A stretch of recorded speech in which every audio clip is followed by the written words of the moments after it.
Élodie, bienvenue sur La On Discute. Merci pour l'invitation. Merci de l'avoir accepté. Je suis très content de te recevoir. Alors, tu es sémiologue. C'est un terme que je ne connaissais pas il y a 4 semaines. Ça, c'est un peu le problème de mon business, si tu veux, c'est qu'il n'y a pas grand monde qui sait ce qu'est la sémiologie et à quoi ça sert et ce qu'est un sémiologue. Mais bon, on va le voir ensemble, c'est assez passionnant comme discipline. Donc c'est ce qu'on dit, un sémiologue, il exerce dans la sémiologie. Oui, en fait, c'est l'analyse des signes au sens large. Donc, en fait, ça peut aller du geste au comportement en passant par un mot, un discours, un logo. Donc, en fait, c'est tout ce qui fait langage et qui est produit pour faire sens. Donc, voilà, on le voit, la palette est vraiment très diversifiée. Alors, quand je faisais des études d'art plastique, ça va peut-être te surprendre, mais j'avais des cours de sémantique. Est-ce que c'est lié ou ça a quelque chose à voir avec la sémiologie ? Tu m'aurais dit j'ai eu des cours de sémiologie, et je t'aurais dit oui, et j'en donne aussi. Enfin, j'en ai donné dans ma vie d'avant quand j'étais prof, justement pour des étudiants en communication visuelle ou dans ces métiers un peu plus liés à ce que tu disais, les arts plastiques. Mais la sémantique, voilà, c'est plus étonnant dans cette dynamique-là, mais pourquoi pas ? Mais les deux ne sont pas liés, sémiologie et sémantique. Ah si, mais complètement. Excuse-moi, j'ai mal expliqué. C'est qu'en fait, on pourrait imaginer que la sémiologie, c'est un grand sac, et à l'intérieur de ce grand sac, tu as plein de petites sous-disciplines. La sémantique, qui est l'analyse des mots, en fait partie. Et donc, tu peux avoir la sémantique, tu peux avoir la syntaxe aussi, on en parlera peut-être, mais la manière dont toi et moi, on organise les mots dans une phrase, sans qu'on s'en rende forcément compte d'ailleurs.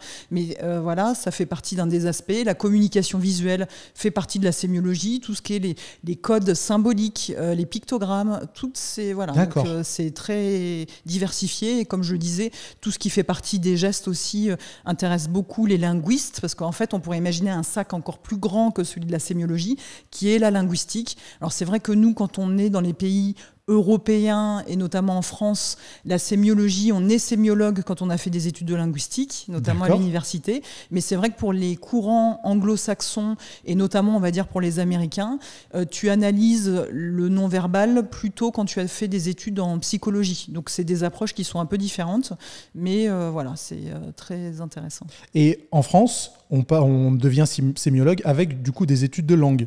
Exactement, où il y a une spécialisation. Et en fait, dans ton parcours, tu peux faire soit sciences du langage, SDL, soit langues étrangères. Et donc, quand tu fais langues étrangères, plutôt des carrières qui s'orientent vers le fait d'être professeur et professeur de linguistique et notamment de français à l'étranger. Sciences du langage, tu es vraiment sur les structures de la langue française, ce qui n'empêche pas de faire d'autres langues par ailleurs, mais tu vas vraiment analyser les discours. Et en fait, j'ai envie de dire tout ce qui est le plus passionnant et intéressant, tout ce qui est de l'ordre de l'implicite du discours, donc tout ce qui n'est pas dit, mais qui est néanmoins présent. Et donc à partir de ces grilles-là d'analyse de discours, tu t'amuses ensuite à les appliquer à un espace, par exemple. Donc ça peut être un espace de vente avec tout le circuit que le client va faire, par exemple, à l'intérieur. Donc là, on va étudier l'éclairage, on va étudier la manière dont les objets sont disposés autour de lui. Ça peut être un peu plus de l'anthropologie aussi, voire même de la muséographie. Comment est-ce que tu contribues à transmettre un message à différents types de publics dans un même espace, comment tu distribues cet espace-là. Mais on pourrait s'amuser à analyser cet espace-là aussi et voir comment, voilà, déjà on voit bien que voilà, le centre du pouvoir, ça se situe ici, parce qu'on voit bien l'orientation des caméras, mais je vois que c'est plutôt égalitaire, parce qu'effectivement c'est à la fois tourné et vers moi et vers toi, donc voilà, tout ça s'analyse en fait. Alors c'est 100% égalitaire, parce que j'ai tout mesuré au millimètre près, tu vois. Non, ça... On retrouve le côté très perfectionniste. Ça, c'est mon côté perfectionniste, des fois un petit peu maniaque aussi. Donc, tout est mesuré. C'est 50-50. Sur ça, il n'y a aucun problème. Mais du coup, les implications, elles sont hyper larges, en fin de compte. Oui. Et toi, tu es sollicité sur tous ces domaines-là, ou tu t'es fait plutôt une spécialisation sur un domaine un peu plus précis et tu interviens sur des choses qui sont un petit peu plus précises et moins élargi que tout ça, tout ce que tu viens de nous citer? Alors, c'est très intéressant comme question, parce qu'en réalité, comme on vient de le voir, c'est une discipline transversale. Donc moi, je suis susceptible d'intervenir sur plein de sujets différents. Néanmoins, c'est vrai que tu as toujours des sujets qui reviennent plus ou moins. Et moi, j'allais dire à mon corps défendant, comme je me suis beaucoup intéressée aux techniques de manipulation en langue et à la dissimulation, c'est vrai que de suite, j'avais beaucoup travaillé sur la langue de bois et donc des corpus politiques. Et c'est vrai que ça m'est un peu resté, parce que souvent, ça va être CNews ou BFM ou d'autres qui vont m'appeler sur des sujets un peu plus politiques. Mais heureusement, voilà, j'ai la chance de faire d'autres thèmes plus diversifiés. Moi, c'est vrai que par rapport à d'autres sémios qui se sont peut-être davantage spécialisés sur, on va dire, des stratégies de marque avec grandes marques de luxe, etc. Moi, ce qui m'a beaucoup plu aussi de suite, c'est ce dont on va parler, je pense, aujourd'hui, tout ce qui est lié à la dynamique comportementale, le fonctionnement humain et les gestes. Et donc voilà, moi j'ai beaucoup creusé aussi sur ces questions-là, le fonctionnement du cerveau. Voilà, j'ai fait un petit tour par l'Institut de neurocognitivisme, enfin voilà, ce genre d'approches qui m'ont beaucoup plu. Donc ça, c'est quand même ma spécialité. C'est clairement des choses qu'on va aborder. Tu parlais juste avant du caractère implicite du langage, certaines fois. Et ça touche pas à la psychologie. Est-ce qu'il y a vraiment une différence entre sémiologie et psychologie ? Quand tu parles de l'implicite dans le langage, c'est les intentions d'une personne ou non, ça n'a rien à voir ? C'est vraiment intéressant et pertinent ta question, parce qu'en réalité, donc, la sémiologie étant une discipline universitaire, elle a sa propre méthodologie et sa propre grille de lecture, son propre vocabulaire. Mais voilà, aujourd'hui, on va faire très simple et on va être très vulgarisateur. Mais c'est la définition d'une discipline scientifique que d'avoir ces dimensions-là. Simplement, c'est vrai qu'à un moment donné, quand tu arrives au bout de ton analyse de la manière dont tu as développé en sémiologie, tu ne t'empêches pas et tu vas même prendre grand plaisir à aller voir d'autres disciplines, parfois de la psychanalyse, parfois de la psychologie, parfois de la sociologie, parfois de l'anthropologie, pour justement comprendre et décoder davantage en finesse ce que tu peux voir. Et typiquement sur les gestes, c'est vrai que parfois on a des gestes qu'on appelle des lapsus gestuels. Donc tu vois, si je commence à me gratter, mais hop, c'est en forme de doigt d'honneur, c'est quand même quelque chose qui est assez intéressant à observer. Ça fait pas l'unanimité dans la communauté des linguistes. Certains vont juste dire, non, c'est un geste qui est émis, donc on peut juste l'observer, point. Et puis d'autres qui vont aller plutôt sur ces aspects de lapsus. Donc dès qu'on parle de lapsus, on est plutôt dans la psychologie freudienne, voire lacanienne, de dire, non, finalement, un lapsus, il émet aussi un message en lui-même et à part entière. Et donc, peut-être pour cette catégorie de linguistes-là, il dirait que, voilà, je sais pas, pour X ou Y raison, je fais un doigt d'honneur. Alors, est-ce que c'est à la caméra? Est-ce que c'est la situation? Voilà, donc tu as toutes ces dimensions-là, mais généralement, on ne s'empêche pas d'aller piocher effectivement dans d'autres disciplines tout aussi passionnantes. Et du coup, les lapsus gestuels, ça existe? Oui, du coup, ça dépend dans quelle catégorie de linguiste tu te situes. Si tu es un linguiste, on va dire, qui dit non, voilà, je regarde ce qui se dit, point, et je ne vais pas aller voir dans d'autres disciplines, tu vas considérer que ça n'est pas signifiant, mais pour d'autres, c'est signifiant. Et notamment, pour certains linguistes, ça fait partie de catégories spécifiques, les lapsus gestuels. D'accord. Donc, sémiologie et psychologie, pas forcément complètement opposées. Il peut y avoir des choses qui s'imbriquent. Des porosités. Des porosités, je comprends bien. Et du coup, langage verbal, langage non verbal, c'est deux choses différentes. On a l'impression que c'est assez explicite, qu'on saurait donner une définition. Mais est-ce que tu pourras en donner une pour qu'on puisse savoir exactement de quoi on parle ? Oui, si tu veux, quand tu es sur l'analyse du langage verbal, on va vraiment regarder ce qui se passe au niveau des mots, on va regarder, donc c'est ce qu'on appelle le champ sémantique, on va regarder aussi ce qui se passe au niveau de la syntaxe, donc ce que je disais, la manière dont on organise les mots les uns par rapport aux autres. On va regarder aussi au niveau parfois de l'intonation, mais là on est déjà la frontière entre les deux, ce qu'on appelle le paraverbal. Et puis sur tout ce qui est le non-verbal, on va regarder les gestes, les micro-expressions du visage, l'orientation du buste. Alors c'est vrai qu'aujourd'hui, voilà, on ne bouge pas beaucoup, bien que moi j'ai quand même l'impression de faire des gestes, on peut y revenir, mais on va regarder aussi ce qui est de l'ordre du symbolique. Est-ce que les gens sont tatoués, pas tatoués? Comment est-ce qu'ils sont habillés? Est-ce qu'ils portent un uniforme, pas un uniforme? Oui. La salutation aussi, les gestuels de salutation, parfois elles sont très codifiées. On pense par exemple à l'univers militaire, mais parfois ça peut être aussi signifiant dans d'autres types de contextes. Donc ça fait partie même pour les anglo-saxons d'une filière spécifique de l'analyse du non-verbal, c'est-à-dire la manière dont on se touche les uns les autres. Ce que tu acceptes de ton médecin, tu l'acceptes sans doute pas de ton meilleur ami. Voilà, donc tout ça fait partie en fait de dimensions très complémentaires, mais voilà, chaque chose vient. Et alors c'est vrai que pendant longtemps, on a beaucoup opposé le verbal et le non-verbal.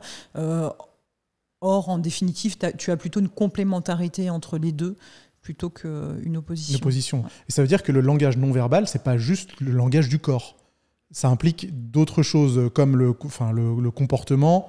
Et même ça, tu vois, c'est les verres, les micros, tout ça, on peut considérer. Alors, c'est plutôt de ce que j'ai appelé le registre aussi symbolique, voire même scénographique, puisqu'en fait, là, tu as un espace particulier avec une scénographie, une mise en scène particulière, mais ça reste des signes qui sont présents.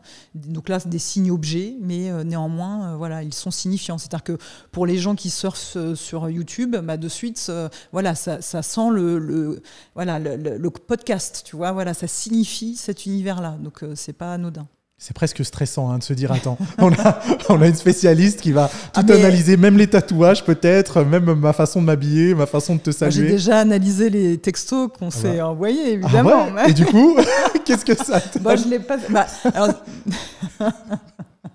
c'était amusant. Alors, il faudrait que je puisse les lire, je les ai pas là sous la main, mais... Est-ce que tu les veux ? Est-ce qu'on peut... Oui, le premier, en tous les cas, celui sur Instagram. Personnellement, ça ne me dérangerait pas. C'est une conversation privée, mais si jamais tu veux qu'on y jette un coup d'œil, tu parles de WhatsApp ou d'Instagram ? Instagram, le premier. Je recherche directement ça sur Instagram. Alors, on rentre dans le vif du sujet. J'espère que j'ai pas fait de faux pas et que je me suis pas mal adressé à toi, parce que là, ça serait vraiment le faux pas ultime. Alors, je recherche ça. On va plutôt considérer... Enfin, là, le fait que tu dises bien ou mal ou faux pas, serait sur un aspect très moralisateur. Quand tu es dans la linguistique, on est moins sur ces aspects moraux, on va dire. Mm-hmm. On est plutôt sur, tiens, ça signifie plutôt ci ou plutôt ça. Mais on va pas trop dire c'est bien ou c'est mal. Si ça peut te mettre à l'aise de suite. Ouais, il n'y a pas de... Même s'il y a la petite micro-démangeaison. Allez, ça y est, je peux plus. Il faut plus que je me touche. Voilà. Merci. Alors oui, effectivement, pour remettre du contexte, je t'ai contacté directement sur Instagram via un message privé. Alors moi, pour être transparente, je suivais déjà tes vidéos, parce que voilà, je trouve que le contenu est génial. Donc je ne sais pas si on peut dire fan, mais en tout cas abonné à ta chaîne. Donc je te connaissais, et donc voilà, c'était pour moi un message plutôt sympathique. Et donc ça dit en substance, donc c'était le 7 août. Bonjour Elodie, je me permets de vous contacter, car étant tombée un peu par hasard sur votre profil, j'ai pu découvrir votre travail à travers votre TEDx premièrement, et ensuite la consultation de votre site. J'anime le podcast Là on discute, et je suis convaincue que votre expertise pourrait donner lieu à un épisode passionnant. Accepteriez-vous d'intervenir sur mon podcast pour partager avec ma communauté les subtilités de la communication verbale et non verbale, avec ensuite un exemple, c'était Petit Biscuit. Ouais, un exemple d'épisode. Non, alors en rigolant, mais parce qu'on a dit on est entre nous là, donc on peut rigoler un peu. Oui, c'est le podcast Là on discute, on peut tout dire. Mais parce qu'en plus j'ai échangé forcément un peu avec mes amis, parce que j'ai dit je vais voir Nassim et tout ça.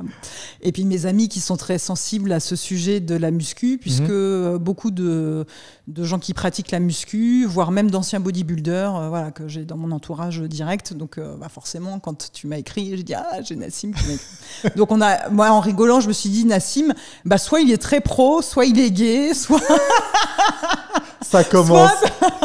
Soit troisième possibilité, peut-être ça n'est pas lui ensuite qui me répond. Non, mais en fait j'ai trouvé, ça m'a fait sourire, mais c'était le côté. En fait, il y a un côté très. Le choix des mots, on sent que tu as réfléchi aux mots qui allaient être utilisés. C'est très organisé, ça va du plus large vers... Enfin voilà. Donc en fait, je me suis dit, il y a le côté très pro, et puis il y a aussi le côté très perfectionniste. Enfin voilà, on sent... Voilà, ça tombe pas à côté, quoi. C'est pas oui, on verra peut-être et tout. Non, c'est pour ça, c'est très clair. Après, moi, étant une femme, alors forcément, je reçois des messages. Certains veulent me parler de séminologie. Et je leur dis non, ça ne va pas être. Je ne vais pas être la bonne. Ça n'est pas la même chose. Là, on bloque. C'est ça. Je ne suis pas la bonne interlocutrice pour ça. Donc voilà, parfois, je suis habituée à effectivement des prises de contact, on va dire plus friendly, ou plus brutes, etc. Donc voilà, d'où ma petite blague après. Mais donc voilà, non, mais c'était. Mais voilà, c'est très carré en tout cas. Mais effectivement, c'est bien moi qui t'ai envoyé le message. Ok. Mais du coup, après, je me suis dit ça aussi. Je me suis dit, tiens, parce qu'après, on a interagi. Oui. Et en fait, il y avait. Alors, moi, du coup, en plus, je sais que parfois ça m'est reproché, mais j'ai un côté, tu as peut-être vu, qui est très. Moi, pour le coup, friendly, c'est-à-dire que je suis très salut, etc. Et toi, voilà, ça m'a fait sourire, c'était très toujours à distance, etc. Je suis ok. Et alors, voire même. Ok, c'est un congélateur, le mec, il est froid comme. Mais pourquoi pas ? Enfin, voilà, c'est très fin. Il n'y a pas de bien ou mal, il y a des types de personnalités aussi. les typologies de personnalité, il y en a plein qui existent. Tu as le MBTI qui est très connu, mais tu as aussi, alors c'est vrai que je parle souvent de celui-ci parce que c'est celui-ci qui fait partie des publications scientifiques les plus commentées. C'est ce qu'on appelle le Big Five ou le test Océan en français. Et donc tu as une catégorie, c'est consciousness, c'est je crois en français... ils l'ont traduit par conscience professionnelle, et dedans tu retrouves le souci du détail, le perfectionnisme, etc. Bon bah de suite je me suis dit là, Nassim, on est bien, mais bon on est dedans. Voilà, mais bon en même temps tu en souris toi-même, tu le dis souvent dans tes vidéos. Voilà, l'exécution du geste, voilà, c'est pas la charge qui compte, c'est l'exécution. Voilà, mais tu sais que ça, mais vraiment c'est transposable à tout ce que je fais dans ma vie. Hein. C'est pas juste dans la musculation, c'est dans ma manière de prendre contact avec des gens, dans ma manière de gérer ma vie d'entrepreneur ou de patron, et peut-être même dans ma manière de gérer mes relations qui sont un peu plus proches avec ma famille, mes amis. Mais c'est sûr, parce qu'en fait, là, tu touches à quelque chose qui est connu, notamment dans ce qu'on appelle la programmation neurolinguistique, qui doit te parler et qui doit beaucoup t'intéresser, qui est passionnante parce que à l'époque... ils ont construit et monté cette discipline, alors qu'elle n'est pas forcément scientifique ni universitaire, mais n'empêche qu'eux sont des linguistes. Hein. Donc, effectivement, ils ont creusé certaines dimensions. Toutes n'ont pas été validées, notamment en ce qui concerne les cadrans du regard, puisque souvent on dit « Ah oui, s'il regarde en haut à droite, c'est qu'il ment, parce qu'en fait, il est en train de construire son récit, etc. » Bon, ça, tu n'as aucune étude scientifique qui vient le valider, ça. Mais par contre... tout le travail qu'ils ont fait, notamment sur les mots, l'analyse du langage, de dire tiens, il y a des structures de phrases, parfois c'est de l'omission. Tu sais, on va dire oui, je vais bien. Point. Mais du coup, tu vas pas détailler le comment. Donc, tu n'as pas de complément circonstanciel, tu n'as pas forcément beaucoup plus d'adverbes derrière, etc. Ça, ils ont beaucoup détaillé ça et voilà, c'est assez passionnant. Et ils ont aussi beaucoup parlé de ce qu'on appelle des métaprogrammes. Et là, en fait, moi, c'est un test que je fais souvent. Donc soit quand j'ai le temps avec mon public, ou soit j'en parle aussi dans mon dernier livre. Mais tu vois, je leur demande, je dis, mais en fait, votre voiture idéale, elle ressemblerait à quoi? Et là, je prends la liste, tu vois, des qualificatifs. Et je dis, OK, maintenant, si on parle de la maison idéale, alors voilà, je prends les qualificatifs. Et maintenant, si je parle du compagnon idéal, et en fait, tu regardes, c'est ça les métaprogrammes, c'est qu'en fait, t'es sur des catégories qui qualifient, mais qui sont souvent les mêmes. Parce qu'en fait, notre rapport au monde, bien, en fait, il est assez déterminé. Et donc, quand tu dis, mais oui, bah, ce perfectionnisme-là, en fait, je l'ai, mais aussi bien dans ma pratique sportive que avec mes amis, avec d'ailleurs le studio. Enfin, voilà, c'est vrai que tout est, voilà, c'est très propre. C'est pas surprenant, voilà, non, du tout. C'est pas surchargé, c'est très, enfin voilà. Et donc, c'est pas du tout surprenant, c'est même plutôt logique et plutôt sain de ce point de vue-là. Je suis en train de penser aux autres environnements de ma vie, mais mon appart, il est pareil. Après, voilà, tu as des personnalités. Je dirais pas austère, mais tu vois, c'est assez épuré.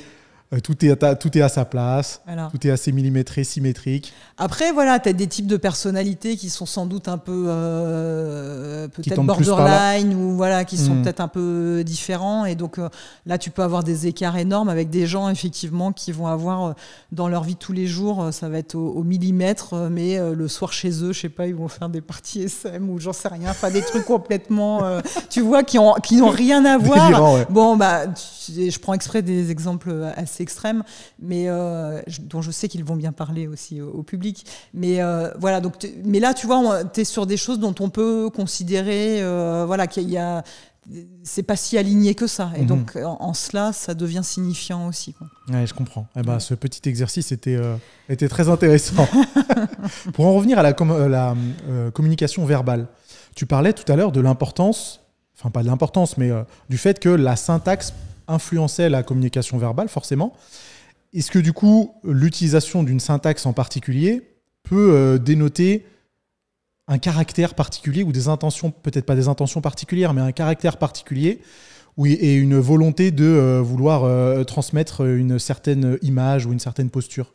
Alors en fait, là, tu fais appel à une discipline qui est une filière particulière de la linguistique qu'on appelle la stylométrie, qui est cette capacité à pouvoir déterminer aussi le style d'une personne à travers les phrases qu'elle utilise. Et donc, ça, par exemple, ça a été utilisé par certains linguistes pour savoir si c'était bien tel ou tel auteur qui était responsable. Est-ce que c'est bien Molière qui a écrit ces pièces de théâtre? Est-ce que c'est bien Shakespeare? D'autant que parfois il y a eu des polémiques où, en tout cas, on se dit, pour l'époque, peut-être qu'il se faisait aider. Donc, tu vas pouvoir utiliser la stylométrie, qui est donc cette discipline qui s'intéresse à la manière dont les mots sont organisés les uns entre les autres. Alors souvent, tu utilises aussi un ordinateur parce que là, tu vas être sur des calculs assez précis pour voir la distance, par exemple, entre le sujet et le verbe et les compléments. Ah oui, c'est très mais précis. Tout ça, alors. c'est très précis. Et tout ça est de l'ordre de l'inconscient. Mais ce qui est passionnant, c'est que tu viens signer ta propre personne, puisqu'on a tous une signature verbale, en fait. Et ça, on n'en a pas conscience, mais la manière dont tu organises tes phrases et la manière dont moi j'organise mes phrases sont pas tout à fait les mêmes.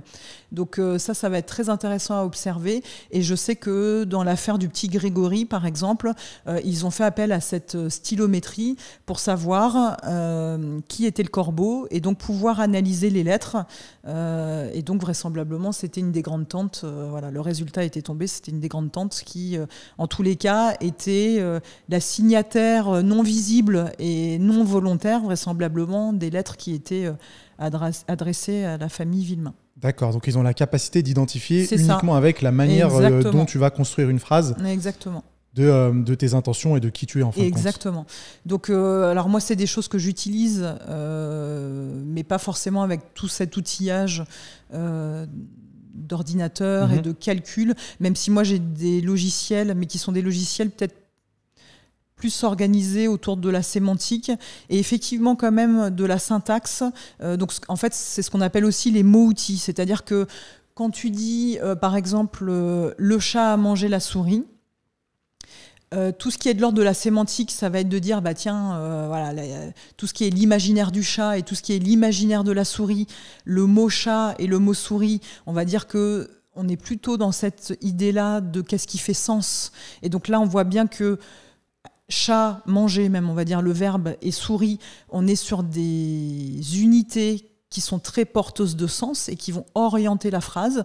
Mais maintenant, le chat a mangé et le et une souris, donc les articles par exemple, ça c'est des petits mots en fait. Et on va dire, comme c'est des mots qui reviennent beaucoup en langue, leur charge sémantique, elle n'est pas forte, mais c'est ce qu'on appelle des mots-outils et c'est ça typiquement dans la stylométrie qui est analysée. En fait. Donc c'est ces petits mots qui n'ont l'air de rien, mais qui se positionnent d'une certaine façon dans la phrase. Et donc la stylométrie, c'est uniquement à l'écrit?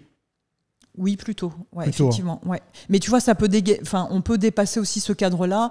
Je ne sais pas si tu te souviens, je crois que ça fait l'objet d'une série sur Netflix, mais moi je ne l'ai pas vue, mais qui s'appelle Una Bomber. Et donc ça suit l'itinéraire de ce mec terroriste qui déposait des bombes. Et en fait, c'est un linguiste qui a réussi à le faire identifier, puisqu'en fait, et là on est bien sûr de l'écrit, effectivement, par envoi postal, il envoyait des courriers. Et en fait, la manière dont il s'exprime permettait déjà de le géolocaliser dans toute l'Amérique, ce qui n'était pas chose aisée. Mais par exemple, tu vois, il disait pas Sierra, tu vois, S-I-E-2-R-A, comme nous, on pourrait utiliser ce terme pour rendre compte, même si nous, on n'est pas natif américain, donc ça poserait d'autres... ça serait un peu différent.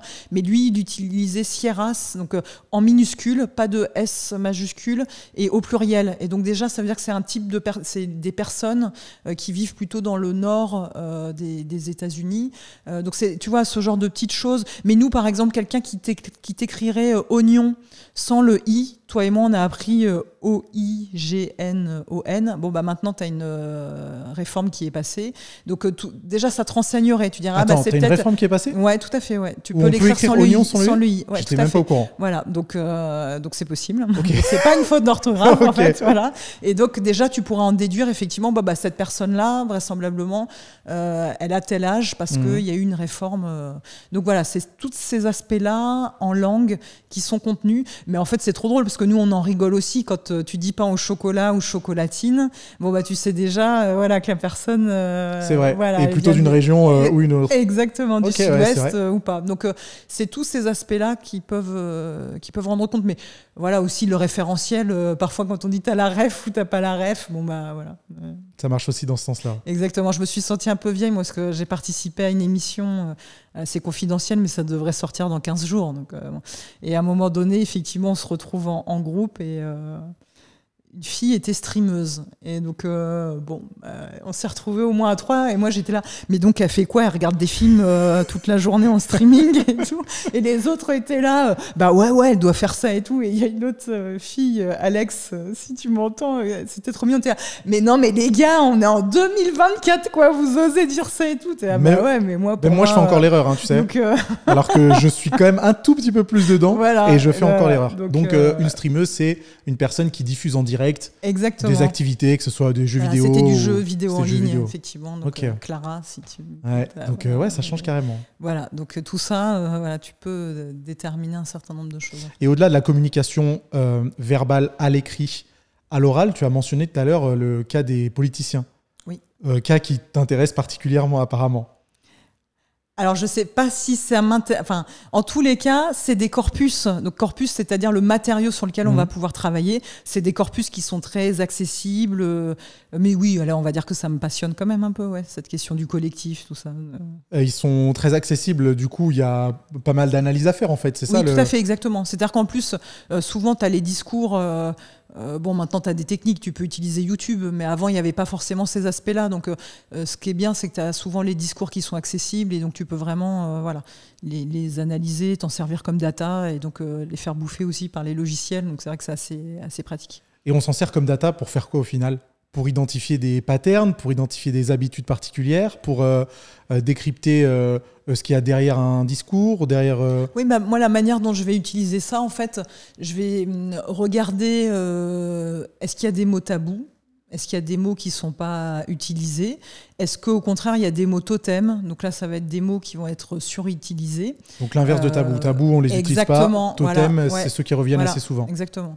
Donc, par exemple, sur des thématiques qui font beaucoup parler, voire qui sont polémiques, comme l'immigration, par exemple. Donc, est-ce que tu as des paraphrases ? Est-ce que tu en parles sans en parler ? Est-ce que tu en parles beaucoup ? Voilà, donc c'est tous ces aspects-là. Est-ce qu'il y a des zones qui vont être des zones plutôt d'authenticité dans le discours ? Ou est-ce que tu vas être sur des discours qui vont être souvent écrits par quelqu'un d'autre et ça va être des discours très désincarnés. Donc là, généralement, tu as beaucoup de tournures impersonnelles. Il faut... Et comment tu peux déterminer qu'un discours est authentique ou pas ? En fait, si, c'est une très belle question. On dit souvent, il n'y a pas 36 000 façons de dire je t'aime à quelqu'un et on a tous fait l'expérience de quelqu'un qui non, mais malgré ce que tu peux penser, là, en fait, il ne s'agit que de moi et je suis dans une période particulière, blablabla. Non, en fait, la réponse, elle est claire. Mais donc, en fait, tout ça, ça se détermine puisque effectivement, quand tu vas être sur des aspects qui sont en tous les cas, on va dire, plus compliqués, où il y a plus de tension, de suite, tu vas avoir plus de mots-outils, les mots dont on parlait tout à l'heure, tu vas avoir plus de subordonnés, tu vas avoir plus d'adverbes. Voilà, je t'aime, c'est très clair. Enfin, un sujet, un verbe, un complément d'objet direct, et qui se situe même avant le verbe, c'est très direct. Et du coup, quand il y a une surutilisation des mots outils, ça veut dire qu'on essaye de broder, en fait, c'est ça ? Oui, tu noies le poisson. Plutôt, on noie le poisson. Tout à fait. Alors, c'est pas forcément conscient, j'insiste là-dessus. D'accord. C'est-à-dire que c'est pas forcément une volonté néfaste. Ça peut, un politicien qui va dire oui, alors mon projet de piscine. Moi, pendant longtemps, c'était génial. Je prenais tous les petits éditos. Donc, dans les mairies, tu as toujours un journal. Voilà. Donc là, je regardais, je me disais, tiens, le problème pour le maire, il se situe où, quoi. Donc, c'est pas. Des fois, tu as des choses, effectivement, qui sont faites de manière très consciente et tu vas vouloir noyer le poisson. Mais parfois, ça va être juste que, en fait, le sujet, il est pointilleux, il n'est pas évident à traiter. T'as pas envie de faire de peine à X, Y ou Z, et donc du coup tu marches sur des œufs, mais en tous les cas ça se voit, du coup ça se traduit. Parce que pour le coup de la politique, la surutilisation de mots-outils, pour moi ça me donne l'impression que c'est quelqu'un qui a envie, pas de m'embrouiller, mais qui a envie de complexifier un petit peu le sujet. Oui, pour pas que tu vois forcément. Oui, mais ça peut. Effectivement, ça rentre dans ces catégories-là où finalement, tu vois que quand il dit oui, notamment aussi sur les questions de budget, souvent il y a beaucoup de watts, quoi. Il y a beaucoup d'épaisseur de langage. Voilà, tu as beaucoup de phrases. C'est très étayé, effectivement. Alors que finalement, pour parler de la fête de fin d'année, où on était tous présents autour de l'arbre, souvent là, tu vois, c'est quand même plus direct et plus chaleureux et plus rapide. Effectivement. Carrément, d'accord. C'est un peu plus clair. Et je suis tombé sur l'expression il y a quelques temps, et je crois l'avoir retrouvée sur ton site aussi, d'intelligence relationnelle. Oui. C'est ça, elle est sur ton site aussi. Hein. Je ne savais pas ce que ça voulait dire. Parce qu'aujourd'hui, j'entends intelligence émotionnelle, intelligence relationnelle, enfin intelligence à toutes les sauces d'ailleurs. Hein. Est-ce qu'il y a une définition à l'intelligence relationnelle ? Oui, alors Est-ce que c'est la... Ouais, en fait, c'est vrai que tu as plusieurs types d'intelligence qui peuvent être mesurés. Donc là, tu as plein de recherches qui existent là-dessus. Et effectivement, alors il y avait un chercheur qui avait beaucoup fait parler de lui parce que lui, il avait parlé des 9 types d'intelligence. Donc tu avais l'intelligence mathématicienne, mais tu avais aussi l'intelligence linguistique et puis cette intelligence effectivement émotionnelle. Après, tu as eu d'autres auteurs qui ont beaucoup travaillé sur cette question qu'on appelle du coup le QE, aussi le quotient émotionnel. Donc cette capacité à pouvoir utiliser ses émotions à bon escient dans des situations complexes, mais aussi à pouvoir les verbaliser. Donc mettre des étiquettes dessus, ce qui n'est pas évident et ce qui fait partie d'un gros travail dans la négociation. Même les négociateurs du RAID, que je connais un petit peu et que je salue par ailleurs, dans leur approche, c'est vraiment le fait de pouvoir verbaliser, mettre des mots sur les comportements des autres, c'est vraiment une approche très importante et très pertinente. Donc un négociateur du RAID, son quotient émotionnel, il est au top. Ouais. Et il en a besoin, c'est carrément une question de vie ou de mort. Exactement. De toute façon, dans son cas. Et en fait, ça touche un peu à ce que tu appelles aussi l'intelligence relationnelle, c'est-à-dire la capacité à pouvoir tisser du lien avec les autres. Alors, puisqu'on continue sur les échanges et donc la manière dont j'ai observé tout ça, alors ça m'a fait sourire parce que mais je pense que c'est une manière de mettre de la distance ou de garder des choses très carré, mais parce que notamment on parlait de Julien, alors je sais plus son nom, mais qui est bodybuilder et qui a fait sa clinique à Miami, etc. YouTubeur aussi, qui publie assez régulièrement. Qui parlait de sa clinique à Miami sur le TRT, etc. Et donc je dis mais tu dois le connaître, etc. Bref, on a un peu échangé sur ce sujet-là. Et donc tu verras, les mots que tu utilises sont très en miroir. En fait, j'ai mis une phrase et je t'ai oui parce que je t'ai dit, mais en fait, est-ce qu'il existe des solutions similaires pour les femmes et tu m'as dit non, il n'existe pas. Tu m'as fait oui, je connais Julien et non, il n'existe pas de solution similaire. Donc en fait, il y avait un vrai effet miroir parce qu'en fait, tu as réutilisé exactement les mêmes mots que moi. Alors, en même temps, c'est assez smart parce que du coup, ça met bien le cadre. Mais en même temps... En même temps, c'est pas smart. Non, mais c'est-à-dire que c'est un peu... Je vais être dur, mais c'est un peu une pauvreté relationnelle dans le sens où, comme tu n'utilises pas tes propres mots à toi, derrière, il n'y a rien à creuser, si tu veux. Moi, je ne peux pas rebondir et tout ça. Mais ce qui était peut-être une volonté de ta part aussi. Je ne présage pas de ça. Mais en, tout cas, voilà. Mais en tout cas, voilà. Mais, parce que souvent, et ça, c'est un peu une des limitations, la PNL, ils ont beaucoup parlé de la synchronisation. Et ça, c'est ce que je disais un peu sur les cadrans du regard, les choses qui n'ont pas été validées.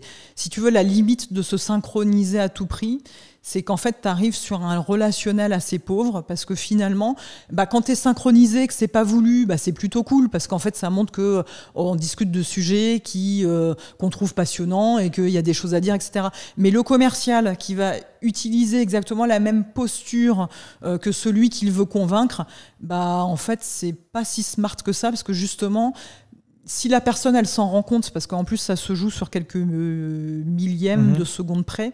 Ça fait très artificiel. Ça fait très artificiel. Et alors là, pour reconstruire une dynamique relationnelle, après, bonjour, tu vas passer un petit peu de temps, tu vas transpirer un petit peu, parce que ça casse quand même quelque chose. Donc voilà, les petites astuces, tu vois, un peu à 2 balles, de tiens, pour aller draguer, je vais faire exactement la même chose, je vais me synchroniser, puis je vais utiliser tel mot, etc. C'est pas un bon calcul.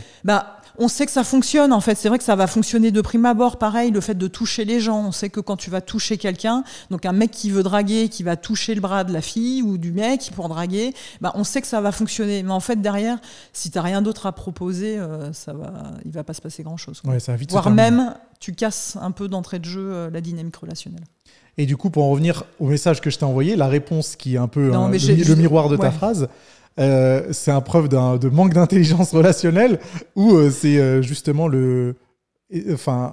Non, mais après, voilà, on prend cet exemple-là, je veux pas tu plaisantes, t'as bien raison de prendre cet exemple-là. Parce qu'aussi, je me dis que ça fait de la matière aussi pour le podcast. Je peux 100% être le cobaye de tout ça. Mais du coup, voilà, c'est vrai. Du coup, si tu veux, ça... Quelque part, c'est sympa parce qu'il y a ce côté de « Ah, on va être synchrone, etc. » Mais il y a un côté un peu artificiel. Et donc, du coup, tu permets pas à l'autre de creuser, de continuer, etc. D'accord, intéressant. Ouais. Mais peut-être que j'ai du mal avec les réponses aux messages. Et tu sais que c'est une remarque qu'on me fait assez souvent en plus, hein. Que parfois... Mais c'est ce que je me suis dit, sans doute que Nassim, sur le côté très pro, très perfectionniste, le contenu, mais là, je pense à 150%, mais je me suis dit, tiens, ça m'intéresserait de savoir sur le côté relationnel, point d'interrogation. C'est 100% le cas. Et c'est effectivement, j'ai des conversations qui sont très... comment dire, c'est le maître mot, c'est pragmatisme. Une fois qu'on a répondu à la question, il ne se passe plus rien, en général. Mais tu sais que c'est le cas avec mes proches aussi, hein. Et quand je dis mes proches, c'est vraiment mes très très proches. J'espère que t'es déjà casé, parce que pour draguer, ça va pas. Je m'en sors très bien, merci. Hein. Mais oui, je suis déjà casé. Et c'est une remarque que me fait ma copine. Oui. C'est que sur les réponses de messages, parfois, je suis très... très mais cash. Parce que si tu veux, quand on disait, tu vois, je parlais du Big Five, justement. Donc on disait le côté consciousness très perfectionniste, etc. Mais tu as d'autres aspects qui sont le côté... Et moi, peut-être, je suis plus là-dedans. Et donc, tu vois, tu maîtrises pas forcément. Et moi, on m'a fait ce que je disais, le reproche inverse, d'être finalement très marseillaise, très « Ah, salut, comment ça va ?» etc. Parce qu'il y a le côté l'agréabilité, c'est-à-dire la capacité à pouvoir... nouer du lien très facilement et de suite, ça c'est vrai que moi je score plutôt pas mal dessus. Mais par contre ça veut pas dire que mon relationnel est au beau fixe, parce que après moi je vais peut-être avoir du mal à avoir des amitiés sur le temps long, tu vois, sur plusieurs années. Mais par contre c'est vrai que de suite, tu vois, les gens viennent me parler, je peux discuter avec eux, très longtemps, ça est très fluide, voilà. Mais je me suis beaucoup servi du non-verbal, et moi ça a été aussi un des aspects de pourquoi j'ai choisi ce métier-là, parce que autant moi j'étais très ouverte, autant je pense que je décodais assez mal peut-être certains items que les autres me renvoyaient, que j'avais du mal à lire, où je me disais « Ah là c'est cool », l'autre... parce que moi en fait la relation était toujours très OK. Ouais. Et donc pour moi je me disais toujours c'est le beau fixe, tout va bien, il n'y a pas de problème. Et en fait je savais parfois des intermédiaires que c'était pas le cas, et ça m'interrogeait beaucoup parce que je me disais mais c'est bizarre, moi je n'ai pas trop vu de choses chez cette personne-là qui m'ont amené à penser que, et donc c'est là où je me suis dit merde, il y a quand même un truc, et donc là je me suis vraiment passionnée là-dessus. Et il y a des tests qui existent, il y en a un sur mon site, notamment test d'empathie, de lecture dans les yeux, où pour savoir si tu es bon pour décoder les gens, tu as que des photos de regard, et tu dois essayer de savoir quelle est leur expression. Exactement, si tu as un bon score, en fait c'est que effectivement tu es plutôt très empathe de nature. Mais tu vois, moi je suis plutôt ouverte, mais ça veut pas dire que j'ai un bon score d'empathie. Soit effectivement, alors ça veut pas dire que tu es forcément pas empathe, mais tu as un petit Asperger ou un truc qui fait que tu arrives pas bien à décoder. Alors ça m'a fait sourire parce que Joe, si tu m'écoutes aussi, parce que je l'ai fait passer à une copine dont je me suis doutée, en fait, parce que je me suis beaucoup retrouvée en elle, par certains aspects, etc. Et je me suis dit, Et puis elle l'a passé, elle m'a dit non mais c'est impossible ton test du regard, c'est sûr tout le monde le plante. J'ai dit bah essaye autour de toi, tu vas voir les gens ils savent décoder tout ça. Donc moi c'est vrai que je me suis un peu servi de mon côté professionnel pour pouvoir mieux affiner et décoder ce que les gens me disaient. Ouais. On va faire le test dès ce soir, je peux te le garantir. Et puis pour ceux qui ont envie de le faire, je laisserai le lien en description YouTube et en description sur Spotify. Du coup, le Big Five, pour y revenir juste rapidement, en fait, c'est quoi? C'est comme des curseurs qui vont être plus ou moins élevés en fonction des individus. Peut-être que moi, je vais être bon, je mets des gros guillemets, dans une certaine catégorie et je vais pêcher dans d'autres. Comment ça fonctionne un peu plus précisément? Oui, c'est exactement ça. C'est une question de curseur. C'est un peu comme une araignée, en fait, les tests araignées, où effectivement, tu vas voir que là, tu es vraiment en zone de confort. Et puis, il y a certaines dimensions où ça va être un peu plus compliqué. Alors, compliqué, c'est plus en zone de confort, en fait, tu vois, ou de dire, ça va pas t'intéresser, en fait. Ouais. Ça veut dire que quand on va te demander de faire des tâches sur ces aspects-là, ces sujets-là, tu vas transpirer un peu, alors que d'autres, voilà. Easy, ouais. Et ça va être nickel. Et cette intelligence relationnelle, elle se travaille. Est-ce qu'il faut la travailler? Est-ce qu'il faut se poser des questions justement sur notre capacité à bien ou pas bien gérer les relations via notre communication verbale et non verbale? Ou est-ce que c'est quelque chose qui est, ma foi, assez naturel et qu'on ne devrait pas trop intellectualiser?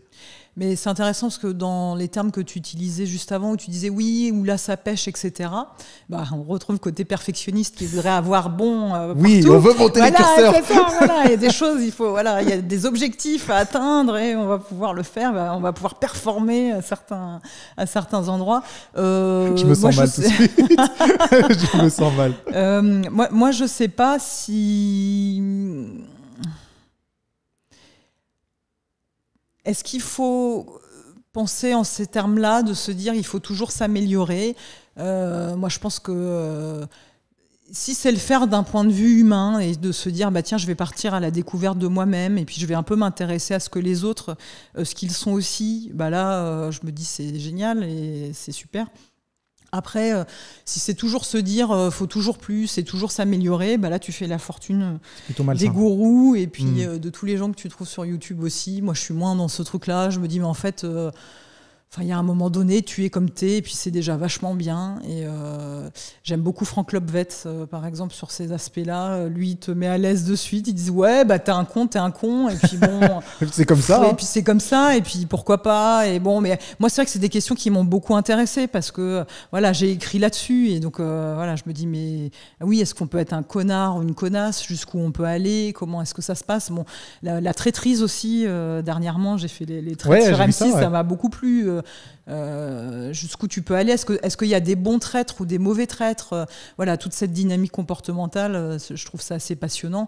Mais est-ce qu'il faut se mettre martel en tête? Je sais pas. Moi j'utilise plutôt ces outils-là, de me dire ok, je reconnais, en fait c'est plus de mieux me connaître moi et de décrypter, de pas perdre du temps et de savoir l'autre, ok, où est-ce qu'il se situe. Peut-être que la montagne, lui, va la voir un peu plus verte parce que je sais que ses curseurs justement ils vont plutôt être là, alors que moi je vais peut-être la voir un peu plus bleue, mais en fait c'est normal, ça fait partie du truc, mais parce que moi je me situe plutôt là.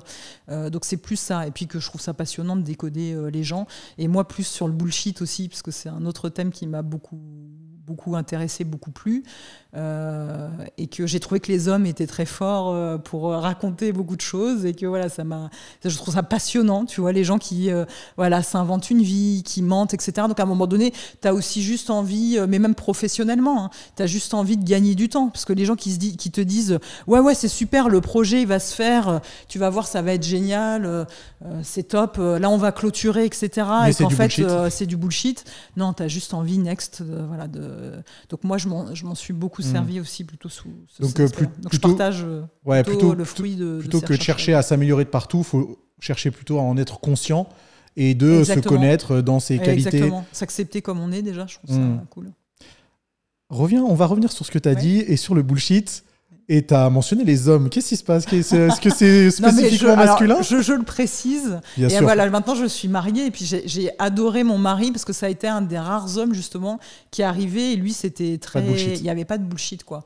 Mais après, je me dis, on vit dans des sociétés aussi qui peut-être nous amènent à beaucoup construire de discours. On parle beaucoup, hein. C'est vrai, quand on ferait la totalité des discours sur YouTube ou en podcast, etc. Mais c'est hallucinant, production d'informations. Donc, on est une espèce humaine. Certains nous ont appelés Homo fabula, mais on aime beaucoup parler, on utilise beaucoup les mots. Donc, en fait, on se raconte beaucoup, on se la raconte beaucoup, mais vraisemblablement, ça fait partie de notre rapport au monde. En fait, le langage est un médium dans le sens où, en fait, moi, j'en viens à me dire que c'est pas que la réalité n'existe pas, parce qu'après, tu arrives sur des discours très déconstructionnistes et qui, parfois, moi, peuvent m'interroger. Donc, je pense que la réalité, elle existe réellement, simplement, on n'y a pas accès directement. Et une des manières d'accéder à cette réalité-là, c'est le langage. Et donc, parfois, le langage va au plus près de cette réalité-là, et puis, parfois, s'en éloigne.